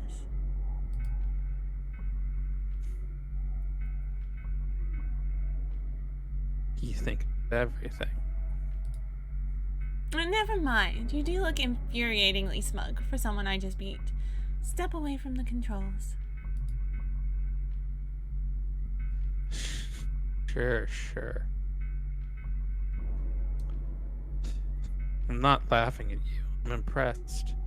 You know, even still, in a fake fight you have no respect for, no one takes me this seriously. I'm the Memorial Foundation ace, but just by default. After the good ones left. So I don't mind losing to you, since you think I'm so cool. Lunatera kneels by the controls, hands up. They're still in reach. Saturn climbs the open hatch. No sudden movements. And I don't think you're cool. What do you want now? My ship? Me? They're both useless. Well, I'll decide that. I don't need your ship out of commission. I'm gonna be much cooler than you very soon. And then I'll beat you, sort of fair and square. Or maybe I should reprogram the ship to be absolutely sure. Lunatera whips her around so fast that Saturn's pinned down in the cockpit seat before she can tell how it happened. Sorry, but touching there isn't allowed. So,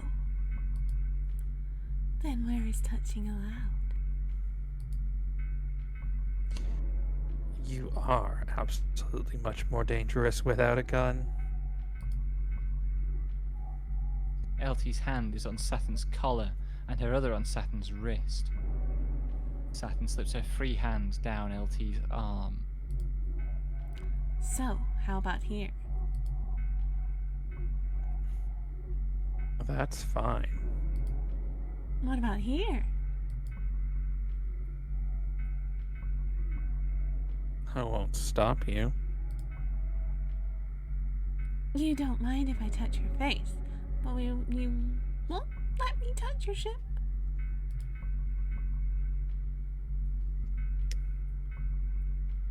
Some places on the ship are fine. Some places on me are fine. Which do you want to know right now? Is this... Damn it. So, how's unbuttoning my shirt going? It's harder than it looks. that angle with just one hand. Just make out with me, you heinous bitch! Lunatera had this idea, but instead she forgets it. She finds she's let her grip go slack, and Saturn's nearly leapt out of the chair to kiss her. Saturn's shitty faces are so good, says Nita. They really are. That thought is a little surprising, but her body made the right call in the moments in between when she was too busy overthinking it. Saturn seems a little mad about that smug face Lunatera is making, and bites Lunatera's lip as they kiss. It doesn't encourage Lunatera to stop being like that. This is absolutely insane. Are you kidding? What could possibly be a better use of your time? Don't tell me duty is why you're fighting out here. You would have stopped me before I opened the hatch. You're not just here for fun. You're not just doing this because there's no point and you're killing time before the war collapses one way or the other. Obviously! I can be sure and still make out with you. Would it disappoint you if I wasn't? No, don't make that face. I can tell it would. That's good, though. I feel the same way. I wouldn't have let you flirt if that's just all you were. How can you be sure? Oh, looks like I knew something you don't. Even if it's just one thing.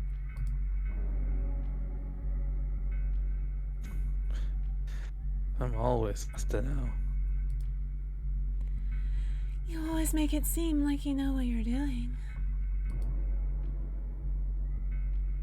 I'm just acting on instinct. My body knows what to do. Then you should be asking her. She'll know just what to do.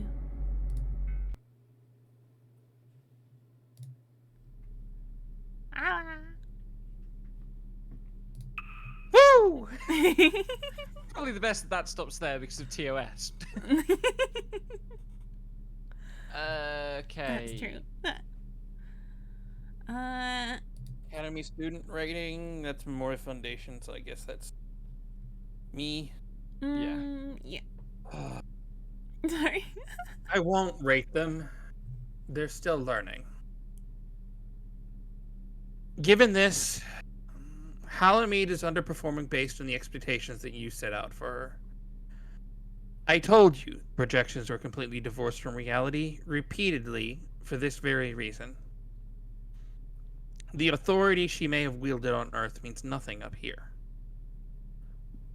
I should add, because I know you will forget it as early as is convenient, that she is performing very highly compared to her peer group in the specific areas that you seem to consider so highly.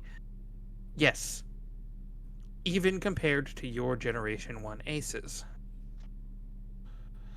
She has the potential to surpass them, so stop asking if she has surpassed the top one yet. I'd prefer to keep those two as separate as possible for interpersonal reasons. Halamede is too competitive and easily impressed to not make me worry about placing her in close contact with the number 1 ace. Your attempts to put those two in the same room has not gone unnoticed by me. Do you just love drama, Iapetus, or is there something else you believe is more important than the health of our pilots? Wow. It ought to be Nyx. I ought to be? Hmm? Yeah, I suppose I ought to be. And also, I realized after finishing reading that should have been Europa, so that should have been you. Oh. That was Kai. Europa. Yeah. So. Yeah. Oh, Never mind. Is Kai Kai's Europa? Europa. Yeah. So that one that I just read should have been Kai, actually. Oh. It wasn't I didn't- signed. Never mind. Yeah. But no, Europas are almost never signed when they're those. There's one in Lunatera's very first male things that is, I'm pretty sure either Iapetus or Europa haven't figured it out yet. That's because it's been a while. I used to know for sure. But yes, all right. In these moments, nothing is more painful than being patronized. But you couldn't even spare me that. I can't understand why you thought me to be that naive, though. I really did know. They thought a world where the children were together and free and could write their own futures sounded wonderful.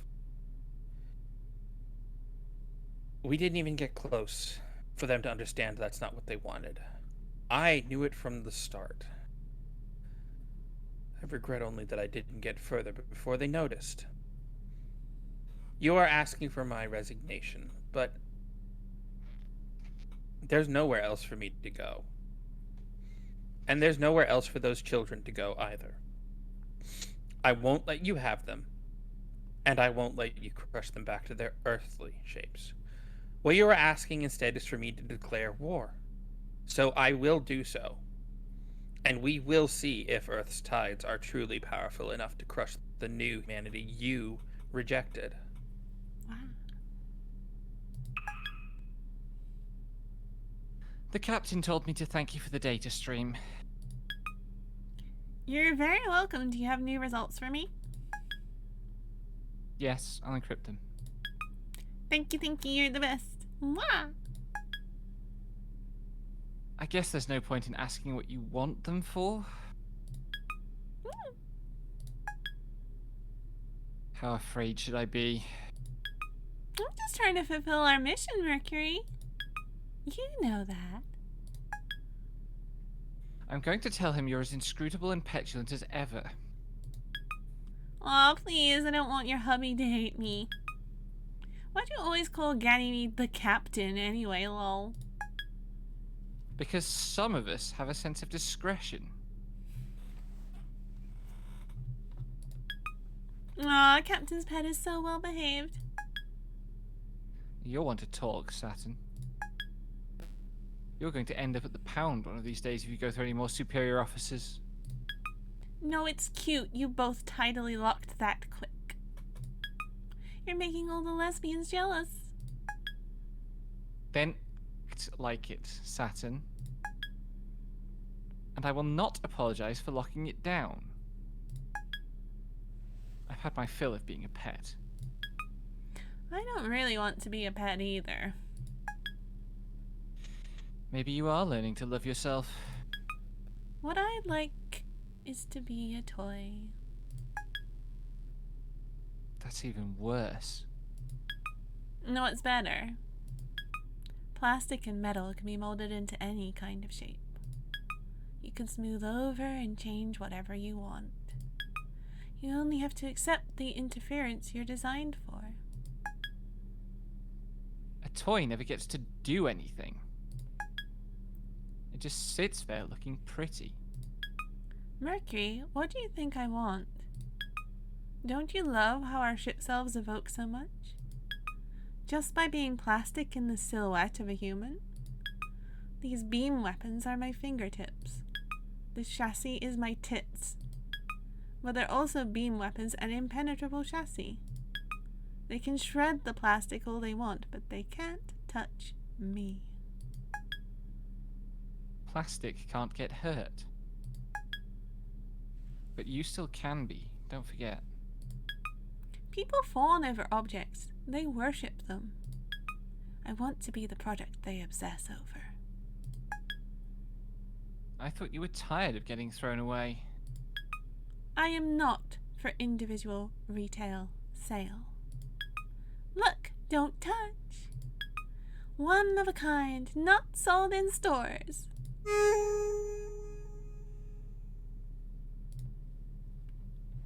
Wow.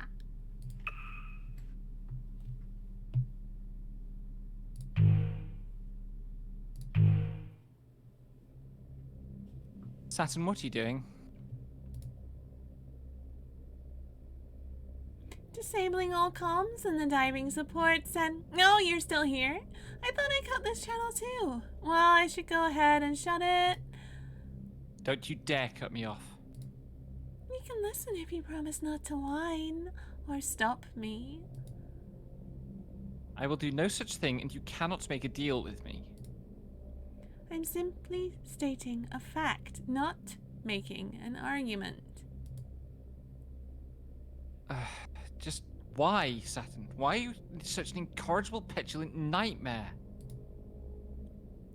After you were probationally forgiven for doing a very good job not getting String of Pearls ruined or captured, and Command even decided to give you the job of sparking the gravity engine that will take our fleet back to the native sphere.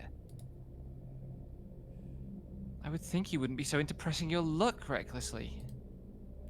But everyone except for you is so annoying. They're annoying because whatever is causing the tidal interference from the bottom of the oxygen ocean is almost certainly that Cradle Grace's weapon, and they have no reason to believe you're going to be loyal. Every single second of the day, you are horrid and undisciplined, and your brief periods of obedience only seem to exist to throw everyone off later. I mean...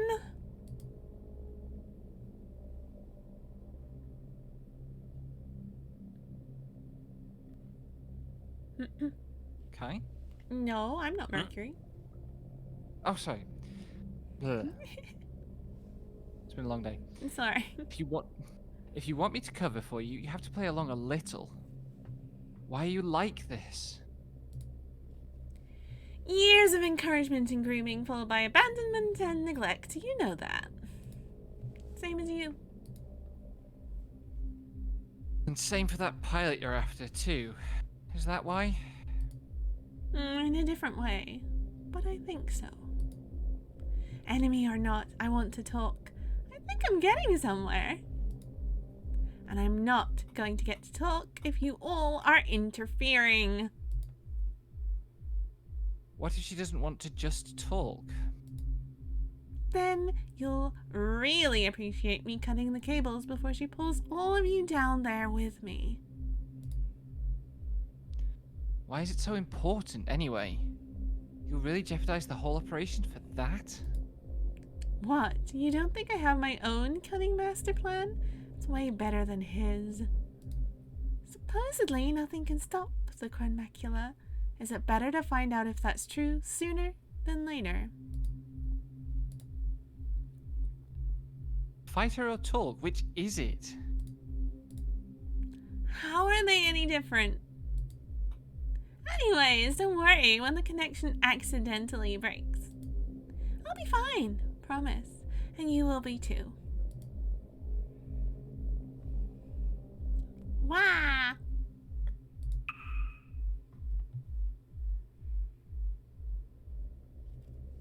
The balance shifts.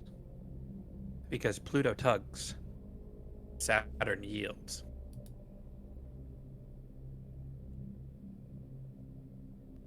The oxygen ocean is a peaceful place, because everything about it destroys everything else. You can enjoy complete privacy under the curtain of the oxygen steam. Drink all the fuel and air you want. And no vessel can survive the temperature and pressure conditions below. You can float as long as you want, or until your hull turns brittle and breaks.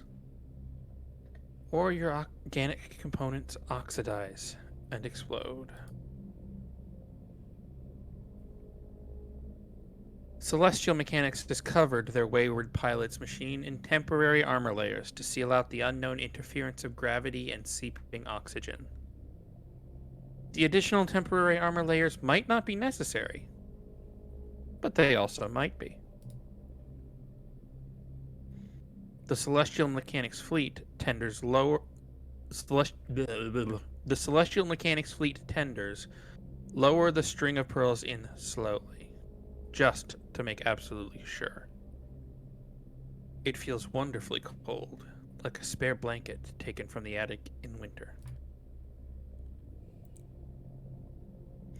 Pluto is there, deep, deep down, and when Saturn slips in, she feels the ripples, as if they were in opposite ends of the same perfectly still pool. The feeling is wonderful.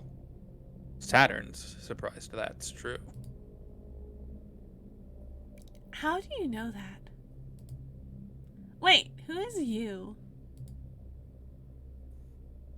How do I know what? Saturn? Who are you talking to? We're asking for confirmation to lower you. Yeah, I've been ready. Sorry, I got distracted.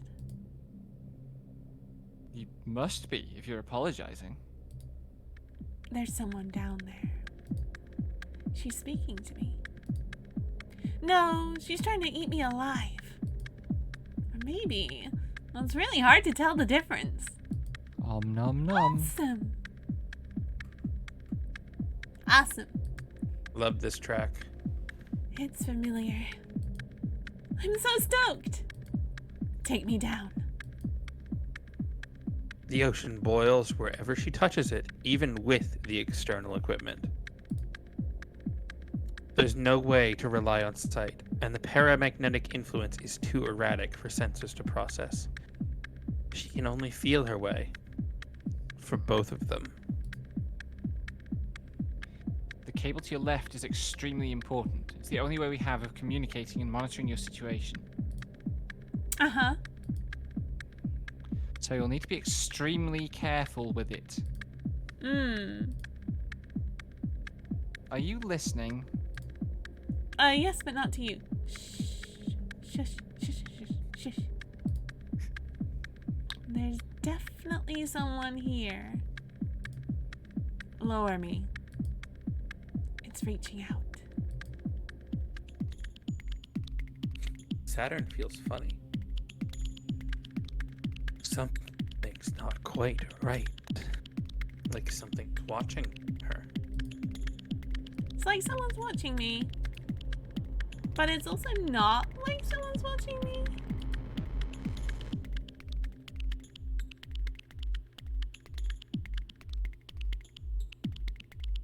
But something's watching her. But something isn't watching her. It's touching me.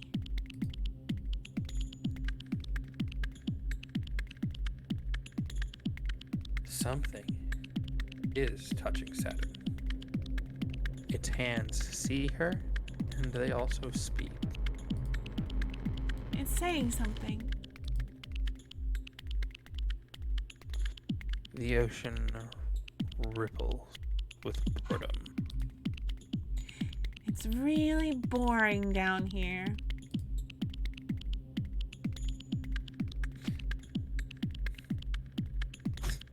What else is Pluto going to do? Some girls get stuck with the worst jobs. But I've gotta do it.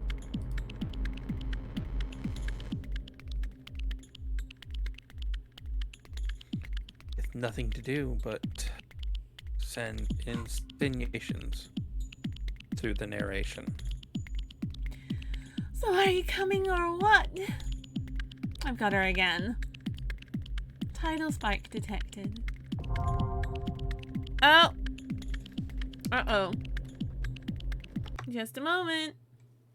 Bonk, Oh. bonk, bonk. Mm-hmm. Everything okay? Oh. I need to ban. Bots. Ugh.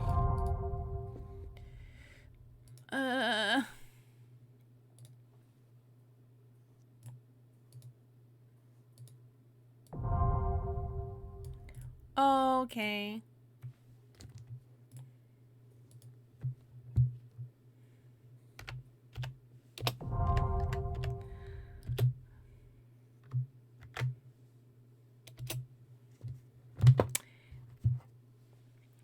If you'll bear with me, everybody, I'm just gonna play a commercial. Okay. Okay. I think. If they're gonna follow me, they're gonna get, you know.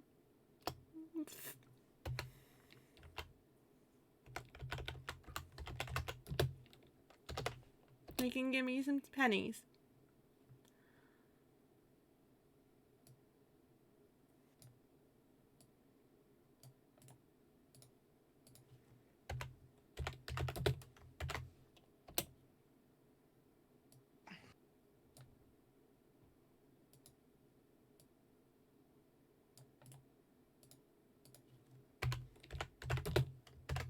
It's like 60 seconds. So I can... That's okay.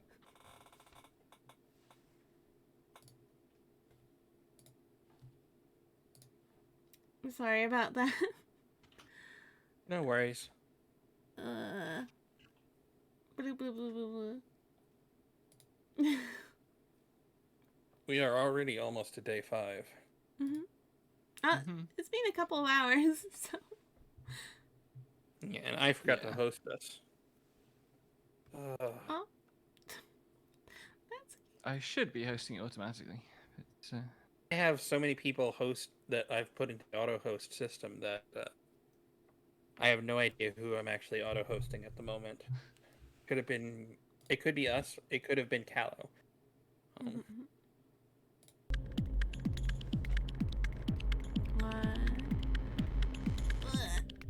I think I got them all. I think. Are we back? Oh. Well, Jess, you'll get the ones I missed, but probably question mark. I can't tell because I'm sub to myself kind of thing, or it doesn't like show me the ad. it looks like it's back. Looks like it's back. Okay, okay. Sorry, everybody, trying to ban all of them. The ones I missed will get banned by my lovely mods. So let's continue. Title spike detected. Mass gravity alert. Lure me further. Saturn, we're pulling you out. Oh no, not just yet. Hi, Saturn. Hi, Mercury. Sorry, I'm borrowing her for a little bit.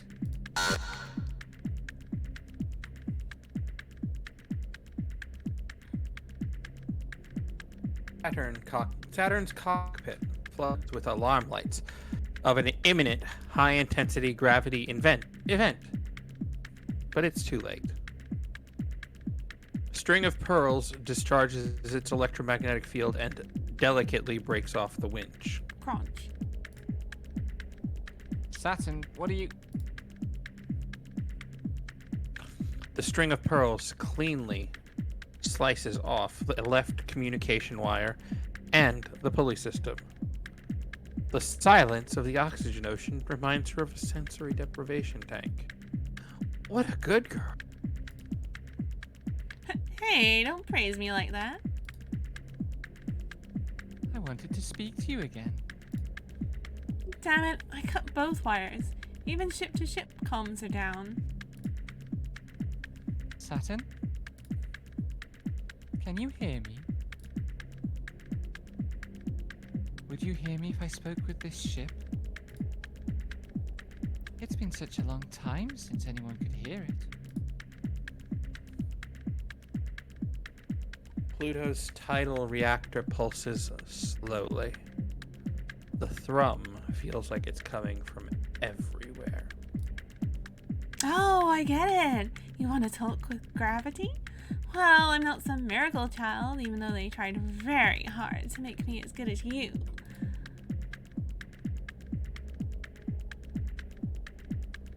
Saturn's reactor, an anxious little ball, is getting just so fed up with this. It's frustrating to not be understood. Would you know what that's like? You don't know how much I know. But I believe in you.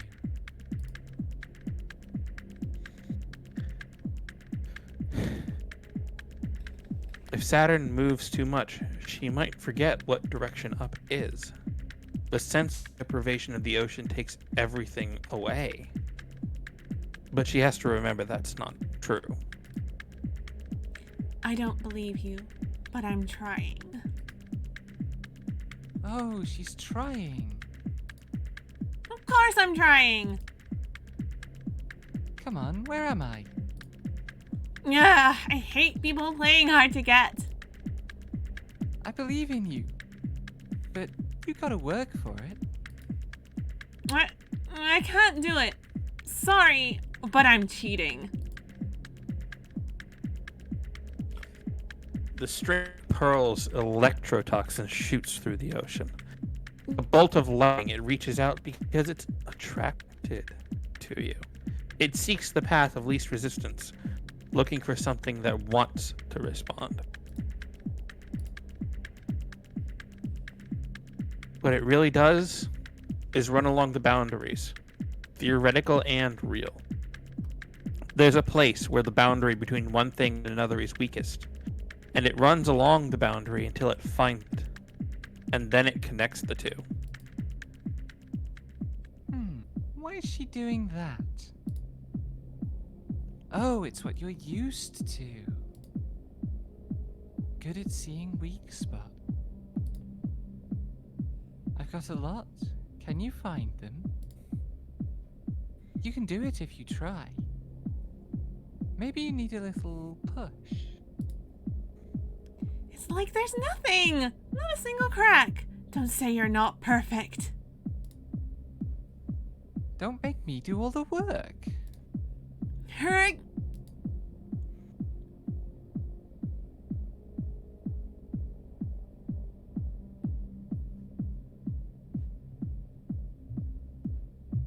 Mori? The pressure is overwhelming. But it's overwhelming for Pluto, too. The Kryn macula is like a little star, gushing matter and condensing it into an engine of light, over and over.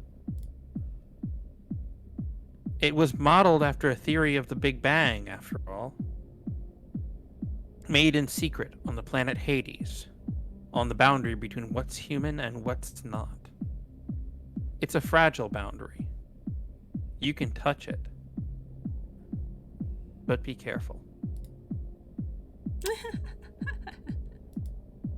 Oh, this takes me back. Which is not fucking fair. Are you doing that on purpose? Always taking me to unpleasant pasts. Is it taking you back? Sorry. But we can't help it. It's the first thing beneath our surfaces. It's hard for me, too. It takes Saturn back to her first implant series,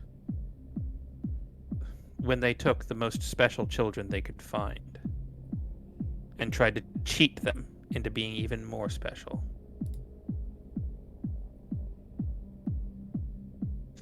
Bypass all the work and care that had gone into third generation pilots and kick them directly into humanity's next stage. Cheating, you should know, felt good. It felt wrong in a good way. It felt good in a way that felt obscene. It felt bad, like she was getting more than she deserved. They chose her, but she felt like she played a trick on them. Like she lied and got candy for it. Knew there was nothing special about her.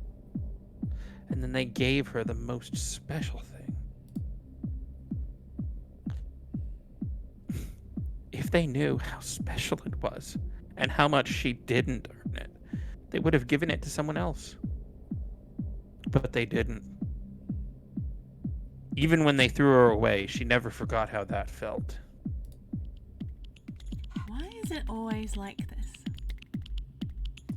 Oh, maybe.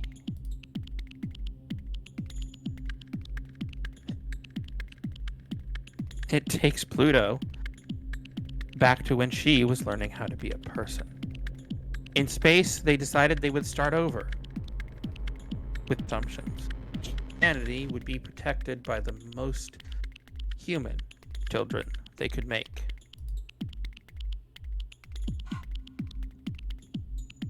No matter how badly she did, no matter how much she wasn't up to how perfect they wanted, they never gave up on her. That was the worst part. She wished so much they would give up. It's so hard. She just wanted to be the mess she really was. And they wouldn't let her. She knew with her whole heart what she was supposed to be. She had it memorized, and she could never make it leave her body, become the things she did and the person she was. They let her be whatever she wanted.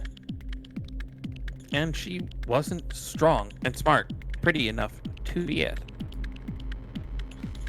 Both of them remember.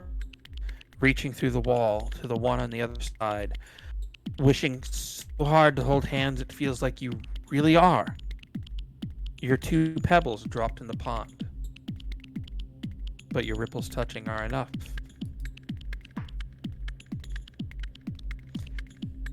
No one knows. And even the two of you almost don't. Never say it out loud. Never think it too loud. It sounds so sad when you put it like that. Why? Don't show me things that stop making me jealous. Oh? You got me. You're touching me. I can hear you through the contact link. You got me that good, and that's what you have to say? You're the one who got me. You did it. You found me. You're clever. It's amazing. You don't need to flatter me. I won't feel better. I'm not.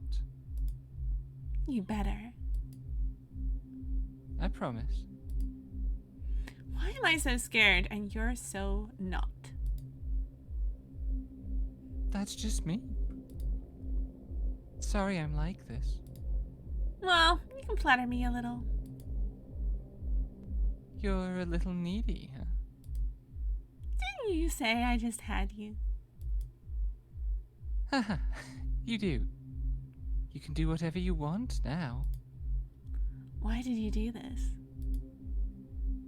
You came after me, so it's only fair I came after you. Oh, don't say it's only fair. Say I'm amazing and important and you came after me specifically. You're totally not needy. Give me a better answer. I want to know why it's me. I don't have one. There are so few of us left. I've got to cling to everyone. But I love that you're scared, and you believe anyway. I think you're one of the only people who can make something change. And there's no time left. Is that a proposal? To join your side? Yeah, What if I refuse? then give a good reason for me to join you. You're even more impulsive than me. You can start to see why I fight, can't you? The way I'm starting to see why you do. Show me something important and I'll be yours too. But you're definitely not going to go quietly, are you? Nope. If I let you go, will you promise to not crush yourself and me and literally everything? This time, you mean? Yeah. I think I can do that. Say hi to Mercury for me. I'll see you again soon, baby.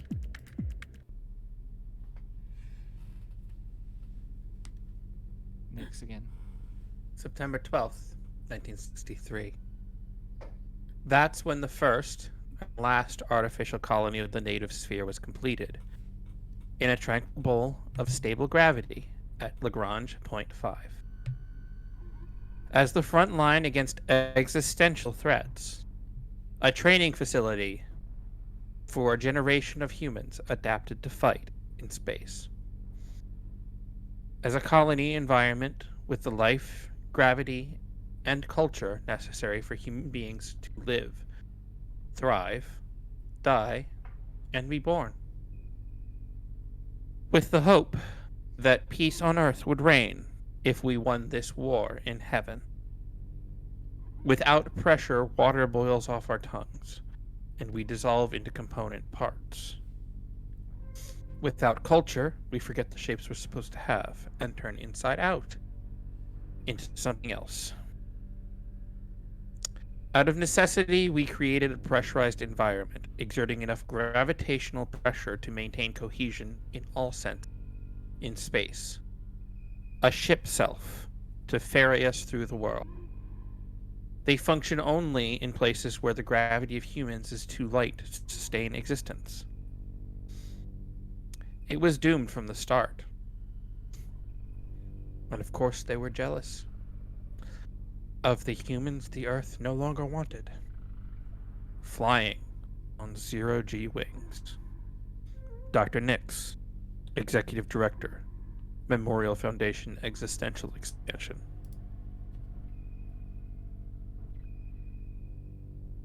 Europe, that's you, Kai. Okay. July 29th, 1958. That's when the Memorial Foundation International Executive Committee was granted international authority in the spirit of unified human peace and the verified presence of an existential threat outside of the solar system to establish a cultural, military, and scientific response to existential threats. No longer confined to Earth, a growing native sphere where our gravity reigns forever. Safety, research, and expansion, the three pillars of Memorial Foundation Space Branch, will protect Earth from without as it has from within. Free from the old world's gravity, it will be possible to advance science, art, and culture without constraint and join hands. All of Earth finally unified. For Memorial Foundation, protecting humans from other humans through peace on Earth and protecting humans from everything else through war in heaven would fulfill both of our agendas simultaneously. We really foolishly decided we could do better. There are two errors to this approach. The first is that to do better in heaven is meaningless if it cannot be exported to Earth. The space program was never rejected by the surface. It simply did not have enough relevance to sustain interest. The second error is the intrinsic error of Memorial Foundation. The existential threat is intrinsic to humanity. You can fight it, but you cannot cut it out. The designation of alien is required by humans. We cannot trick an existential threat into a convenient manifestation.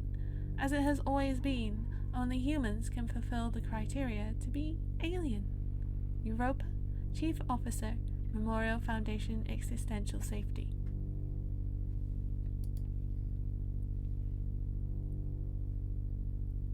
January 2nd, 1980. That's when they blew up the Lagrange colony. It was a real shame. It was a green, wet, and very peaceful place. And now it's a very cold, green, wet, and very unsettling place.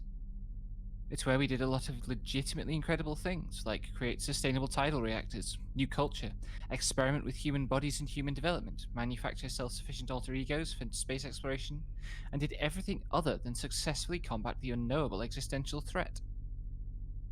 Earth and the Memorial Foundation surface considers that a failure, but in truth, they're just not trying hard enough. Through gravity, humans decide what is real and what is not. Humans cannot make whatever they imagine come true. Through imagining, humans chart out what is true. They invent with human effort what exists. If an existential threat doesn't exist, we just have to make one. But of course it doesn't work like that. Nothing could be more difficult than creating something alien. Our only reference points are human, so the idea of something alien is unimaginable, because we cannot imagine outside of those terms. There's a certain degree of misunderstanding needed for humans to successfully classify something as alien. But before they blew it up, we got very close. Iopetus, Executive Director, Memorial Foundation Existential Research. We should make this the last day for tonight, I think. Yeah. Time-wise. Oh, okay. OS root core romapping 67% complete. Awaiting flight path input. Manual inject extract CM flight path. Forcibly extracting coordinates. Coordinates received. Flight path passes through former pilot training school, Grange Colony. Receiving new mission assignments.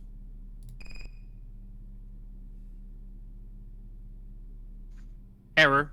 Block from ship self side. Manual inject scan virus. Manual inject extract. 3 viruses detected and deleted. You have new mission assignments. Colony.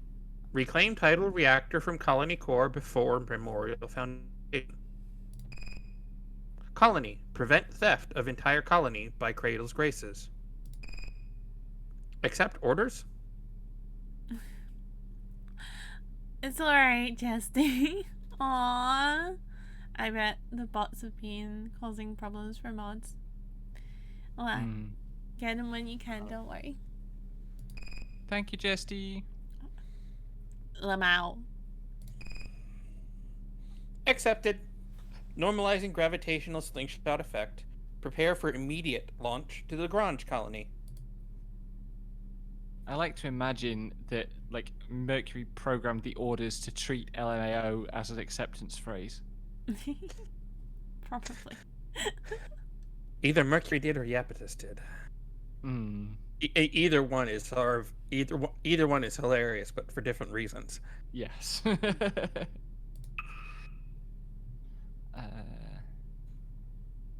you want to do... First one's from me. Nick's resignation 2 is Iapetus, Yeah. and the next one is Europa. Yeah. So. Okay. Nix, you fundamentally misunderstand the purpose of pursuing the dream of space. I never sought to correct you. After all of the great things you have accomplished are the result of that misunderstanding. You believed that your dream, so universally loved, was loved because we wanted it to come true.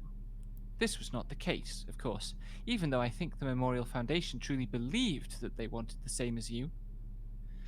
But as the tides of Earth turn, they realized in their own hearts that they are not the forefront of humanity's change, but slaves to its whims. To protect human culture means to always be at its beck and call, no matter what it becomes. And their dream is one of overwhelming power that will unlock the last mysteries and cement our authority forever. What your children achieved with freedom from gravity, we will have the power to determine on our own. I hope you can understand that the depths of my gratitude for your exploring these ideas, that they might one day belong to us. Iapetus. Wow. Hi, Red. Hello, hello. This is the Cyber Hoodie outfit. I had it for a while, but it doesn't often get redeemed because people like the maid outfit more. Let's be real. But yes, this is a sci-fi game. I thought cyber would be nice. Plus, it kind of matches Saturn's outfit, so a little bit. So. And there'll definitely be some cybering. Yeah. Oh, wow. Okay, There already has been. Mm-hmm. Honestly.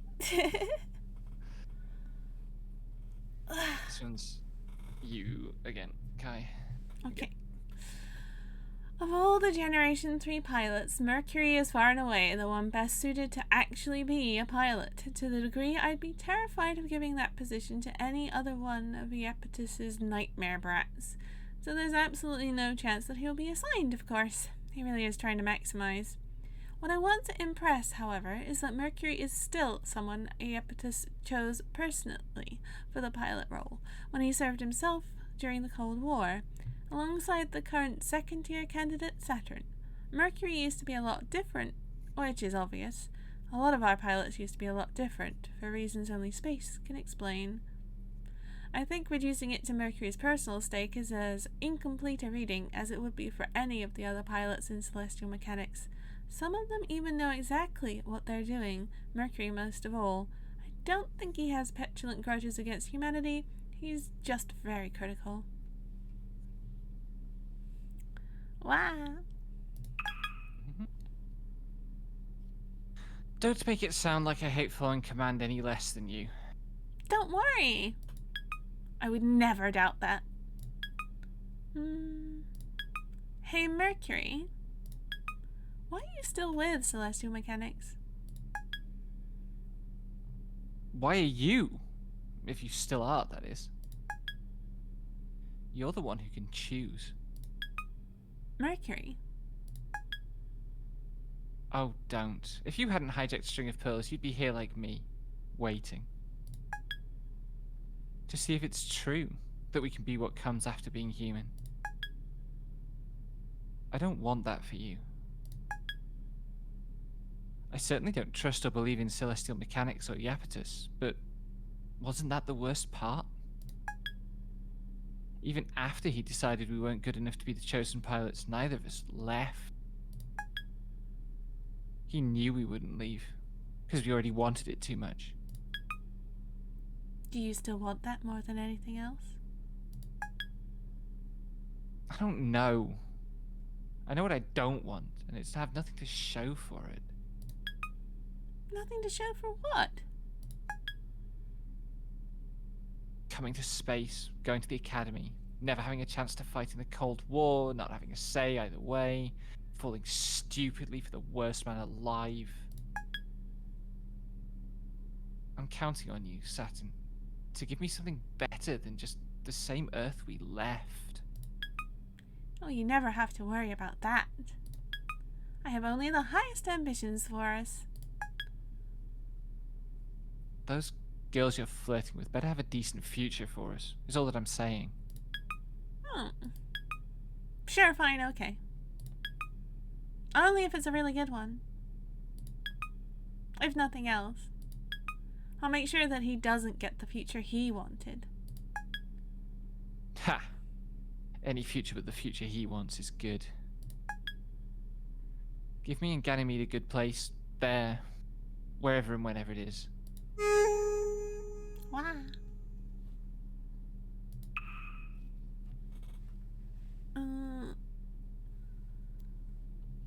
Alright. You want to do these missions and then wrap it after that? One of these, because if we do both of them, like, it'll be... Skip to day 6. Oh, okay, Yeah. okay. Yeah. Also, if we do Lunaterras now, then, like, my favourite mission in the game is the Pluto mission, so we can start with that next time. Okay, okay. So selfless. Mm-hmm. This place. You don't feel like seeing home again? Aw, come on. Don't tell me you don't have any fond memories of the academy. I do, despite myself, and that's why I don't have any wish to see it like this. A ruined garden only reminds us how weak the gravity of this whole venture really was compared to Earth. Not to mention, it was all for something completely worthless, too. Wait, now you're grumbling about a mission? This is historic. The Lagrange reactor is just a hollow shell, and there's barely any advantage to getting it. It's better he had trapped to use you as bait to get Memorial Foundation off our trail. Oh no, what a terrible trap to fall in. More flirting, I see. Is it unbearable? Yes, extremely. Are you really still getting nowhere with her? What are you talking about? I think you said you were going to crack her open and peel her shell. But I don't think you have. Yeah, you don't know anything. Shh. Shush, shush, shush. Ah, I am completely and utterly correct, then? She's highly evasive. Point blank or sniper shot. I can't seem to hit her. Your type, I see. Shut up. I got the Academy's most notorious heartbreaker to look like an idiot at me, so I win. So shut up. She's even stupider than I thought she was. But she's not as stupid as me. You're the one with your guts all over the place. I was just... fine! I'm frustrated, alright? But it's not because I'm not getting anywhere, or because I even care. Alright, this time I'm done playing. Happy? If there's anything there, or if she's just metal all the way through, I'm going to find out. If she is that boring, I'll never forgive her. But I'm coming back with guts this time.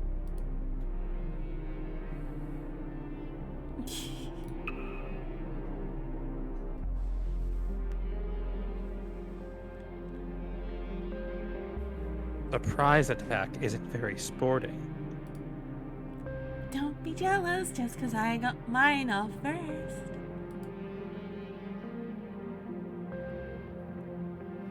You got a wound on me and the Lagrange reactor shell. Is that not a good enough deal? No way. In fact, apologize. Hiding so I can't surprise you again is so unfair, Lunatera. Let me bully you some more. I'll pass. Are you sure?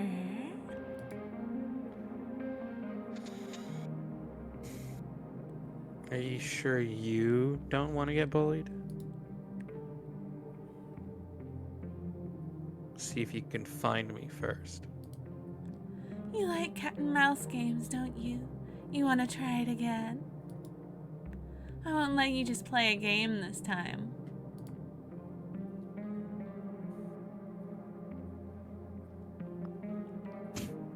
Can you find me even when I'm serious? Then I'll get serious. Lunatera hides in the Garden District, the one part of the colony she has no memories of. The Garden District doesn't have any trees or flowers or plants. It's not that kind of garden. A garden for the children meant to inherit space. Not like Lunatera, who came in the first generation, teenagers too old and too molded by Earth's gravity to inherit the cosmos. The second generation was raised here, in the light of the colony's center, the Lagrange tidal reactor Lunatera remembers like the sun, with the hope that they would grow freely in the lightest of gravity, free of Earth's weight. Lunatera is the one holding the useless shell of that reactor now. Even broken and useless, LT doesn't feel comfortable holding it. It's an unpleasant, untrustworthy object, and it feels wrong to hold. It was made by people, but it doesn't seem like it was. It's a fake, but it's unsettlingly close to what celestial mechanics eventually intended it to be, when they seized control of the reactor before the conflict broke out. Something not made by humans. If it's so useless, why don't you just give it back?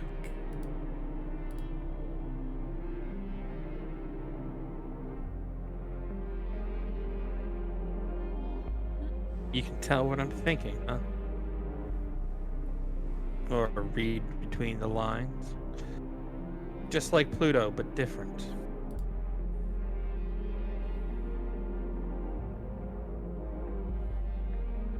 Something I still can't understand. You've been playing with her too, haven't you? I sure have. Jealous? Which of us, though?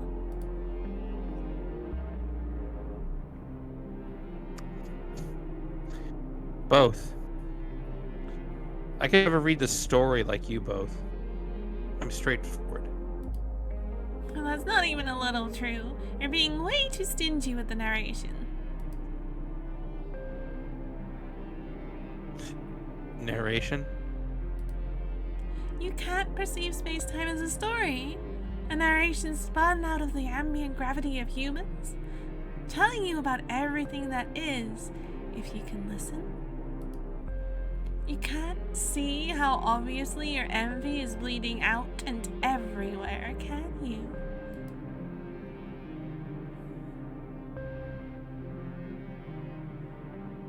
Slipping, huh? Letting out more than I thought.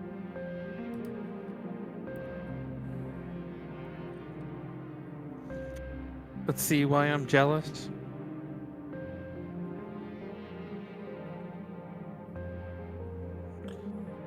Sorry, I'm having a little bit of lag on my end. So if I pause for a long period of time, that's I'm waiting to catch up. Okay. I don't know anything about what you mean. I wish I could speak that language. Yeah, it's amazing. You should really be sad you don't speak it.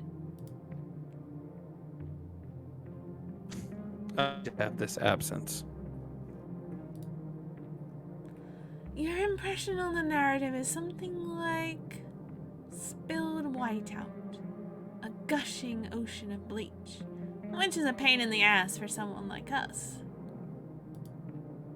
You also have a habit of acting too fast to get caught up in the story, especially when it's not going your way.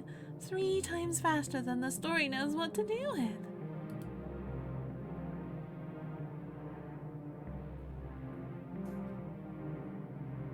That's how. You are different than Pluto. She would swell into the atmosphere, but you slowly bleed into the spaces between the lines. I can feel you seeping through.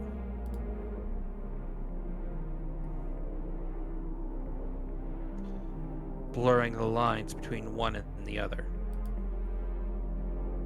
What is it you're after? Curious? Then stop hiding! The rain-slick streets are looking more and more the same. The weather is malfunctioning, and the moisture regulator is shot, and the failing gravity is doing strange things, playing strange tricks. Arichrisium's feet are wet. She's afraid. She's falling right into a trap that feels like it's in every direction at once.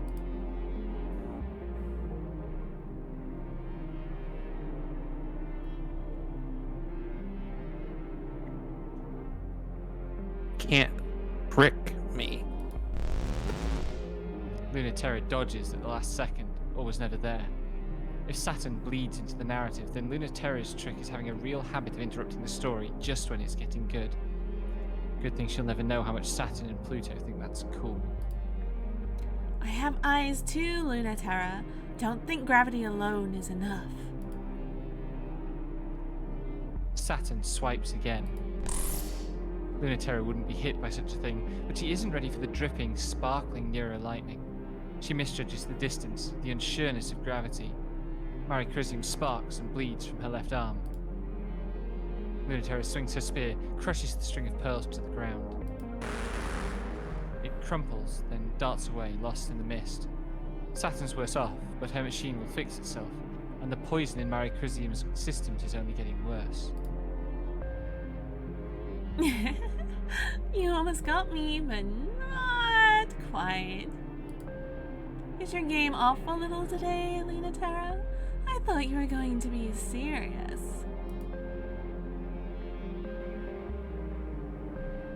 You're going to have to do a lot better than that if you want to see me serious. You're misunderstanding? I'm going to cheat. You're the one who has to take this seriously. How's that arm feeling? Still sparking, still gooey. It doesn't take that much, you know? Have you been cleaning your system regularly? What kind of fight are you looking for? A one-sided fight where you try your hardest and still lose.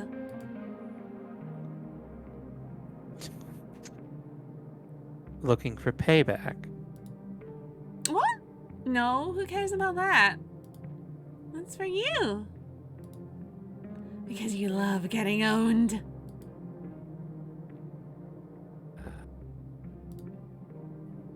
You're never holding back. There's no way I can beat you. You're even stronger than any story anyone's told about you.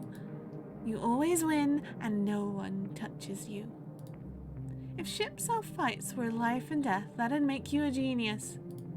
But they're not. They're made in the image of plastic toys to fight like plastic toys.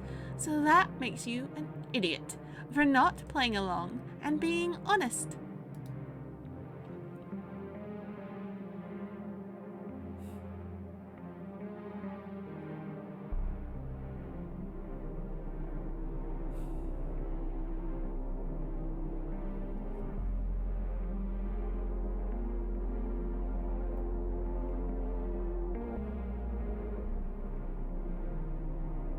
Did my laugh get eaten up?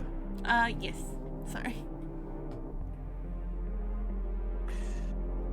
Oh.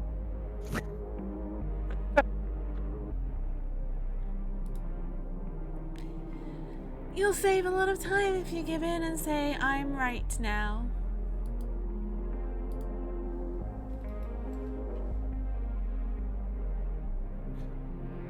If you beat me for real, that'll be all the answer you need.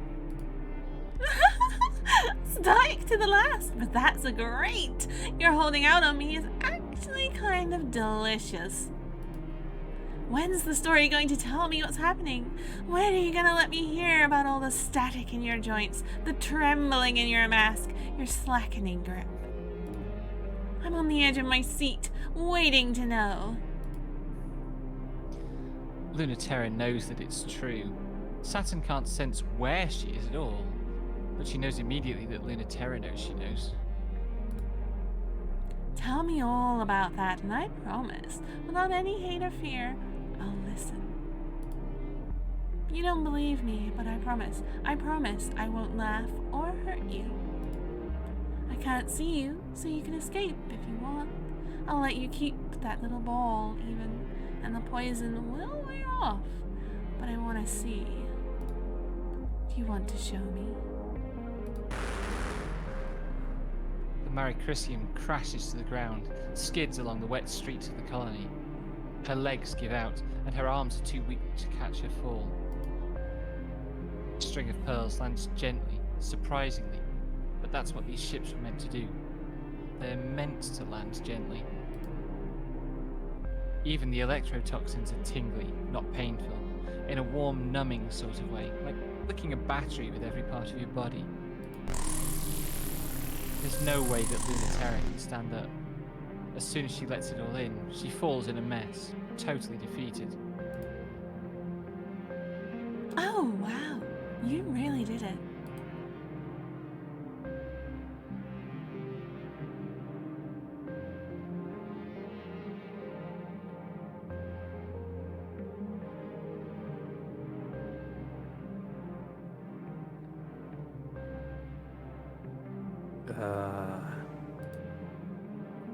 You got so quiet. You're so well trained. You're the big, strong ace, but you shut down so quickly. You really can't deal with me at all. Why is that?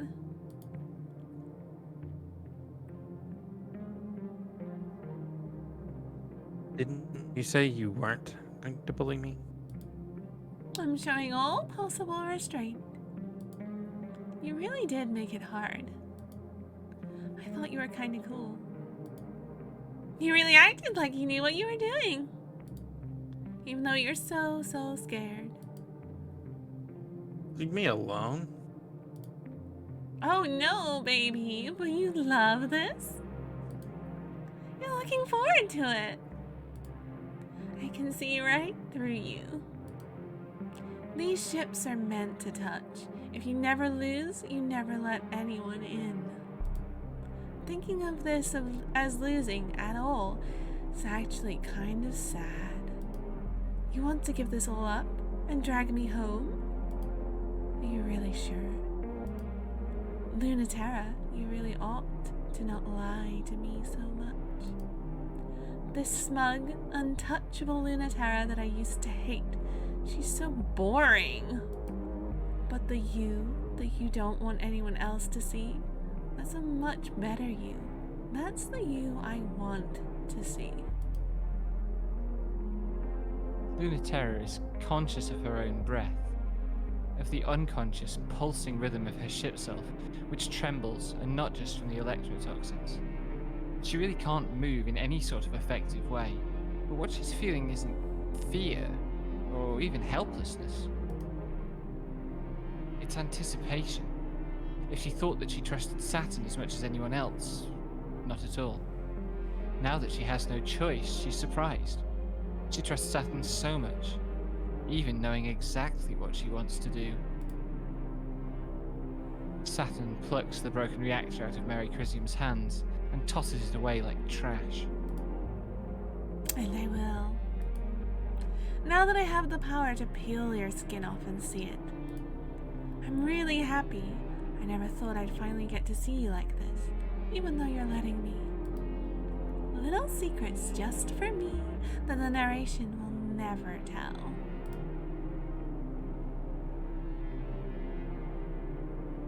Yeah, for you only. So only I get to see you twitching and helpless? No one else knows?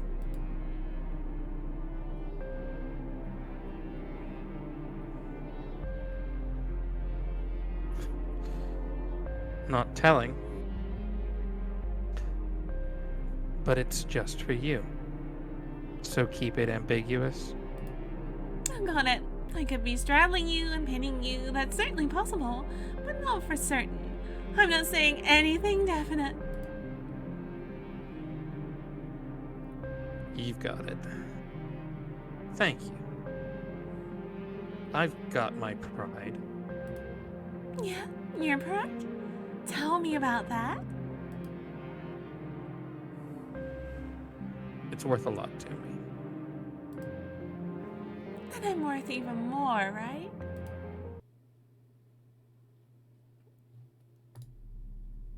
Wow. But Mm-hmm. There we go. Okay. We're gonna Day 6 to 9. I mean, next weekend. Yep. Are we up for it next weekend? Probably. Yeah. We'll sort out. But yeah, probably. Don't forget to save. That's what I was Save. getting. Yeah. There you go. And tomorrow is Kai's subathon. Yes.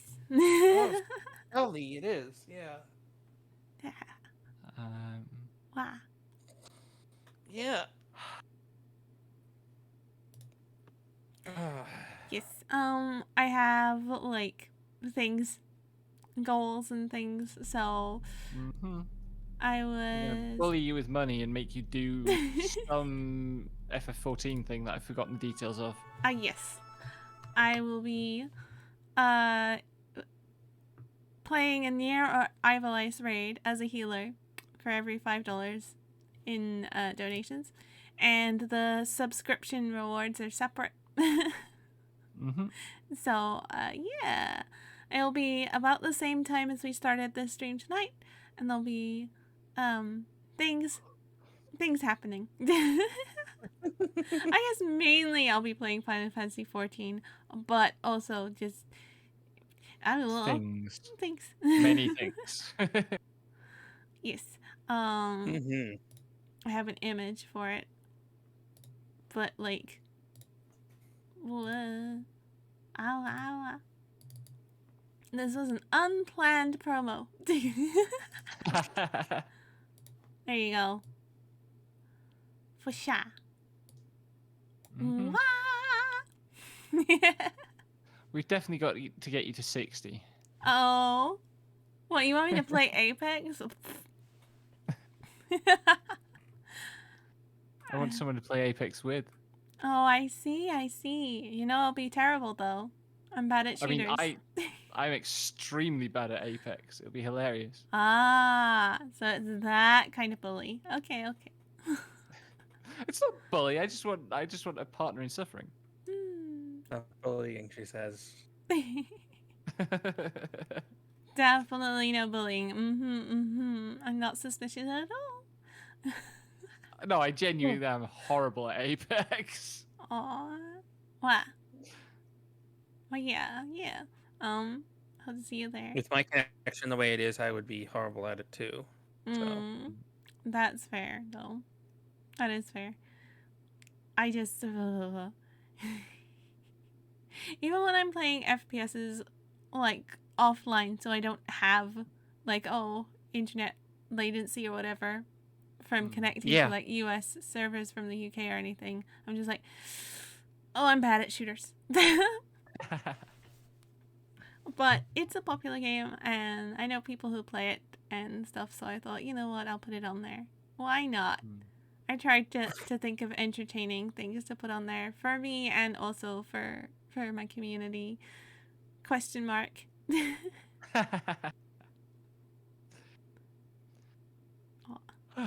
Okay. Yes. But yeah, thank you again, both of you, for joining me for Heaven Will Be Mine. I had a lot of fun. Thanks Some for voices. letting us drag you into it. Yeah. That is Uh, true. It's been really fun. Thank you. Well, I'm happy if you didn't regret dragging me into it. So far, it's been real good. Good. Yeah. Yes, thank you, Justy. Today's collab was with Mordred and Eat the Pen. Please check them out. They're lovely fellow YouTubers. And I hope you enjoyed our stream. We'll be continuing it at a later date. Probably Saturday. We'll work out exact schedules and stuff and update on Twitter. I will be streaming again on Monday at 2 p.m. EST if anyone wants to tune in to me next. Yeah. I might stream Majora's Mask tomorrow. Otherwise, it'll be Tuesday, something or other. Nice. Schedules of food. Okay. Alright. I'm gonna say goodbye to you lovely peoples, and I'm find someone cute to raid, okay? Okay. Okay.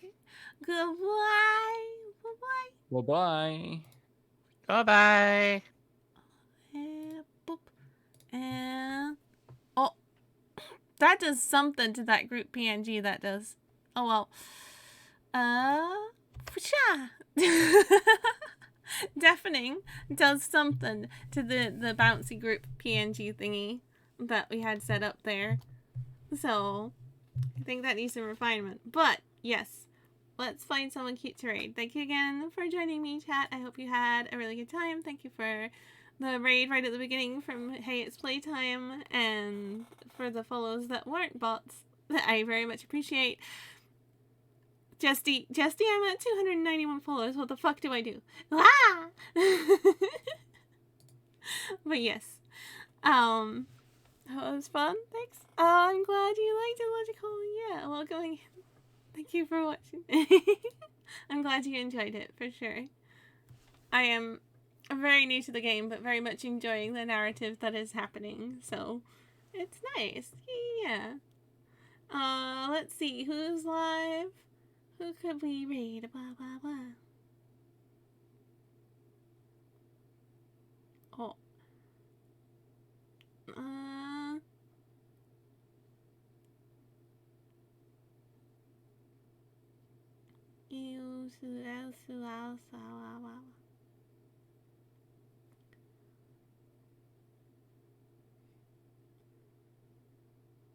Oh, you know what? Moon is live and playing Final Fantasy with, it looks like Sapling, probably. Let me check if they haven't been playing for too long or stuff like that. But yes, if you are unsubscribed, please feel free to copy and paste raid message 1 and I'll use those emotes. If you are subscribed, you can use raid message 2 and make use of the subscriber emotes if you would like, or you can use your own raid message. Musket Pop is a cute bunny PNG tuber, and they are playing some Final Fantasy 14, so let's go give them some love. Wow, there we go. And yeah, before the end of September, since everything is on, you know, reduced subscriptions and stuff, I am having my subathon tomorrow. It's my first try at a subathon. I thought I might as well take advantage and help, you know, well, it's cheaper for you to subscribe, basically. Blah words. So I'm going to be giving it a try, and hopefully it will be entertaining, at least, to tune into, and I hope to see you there tomorrow. But otherwise, I will be tweeting my schedule on Twitter. Bop bop. And yeah, and also if you would like, I am part of Saoirse Lane, a Discord group of multiple. Thank you, Justy, I gotcha. Wow, thank you for the care package, Lore. We are in the gigapat. I caught it. Catches the fingers. I think I broke VC face. That's okay. Yes, we got. I'll see you all tomorrow. Fingers, or later in the week. See you next time. Thank you for your support. Mwah, mwah, mwah. Bye, bye, bye. Wah.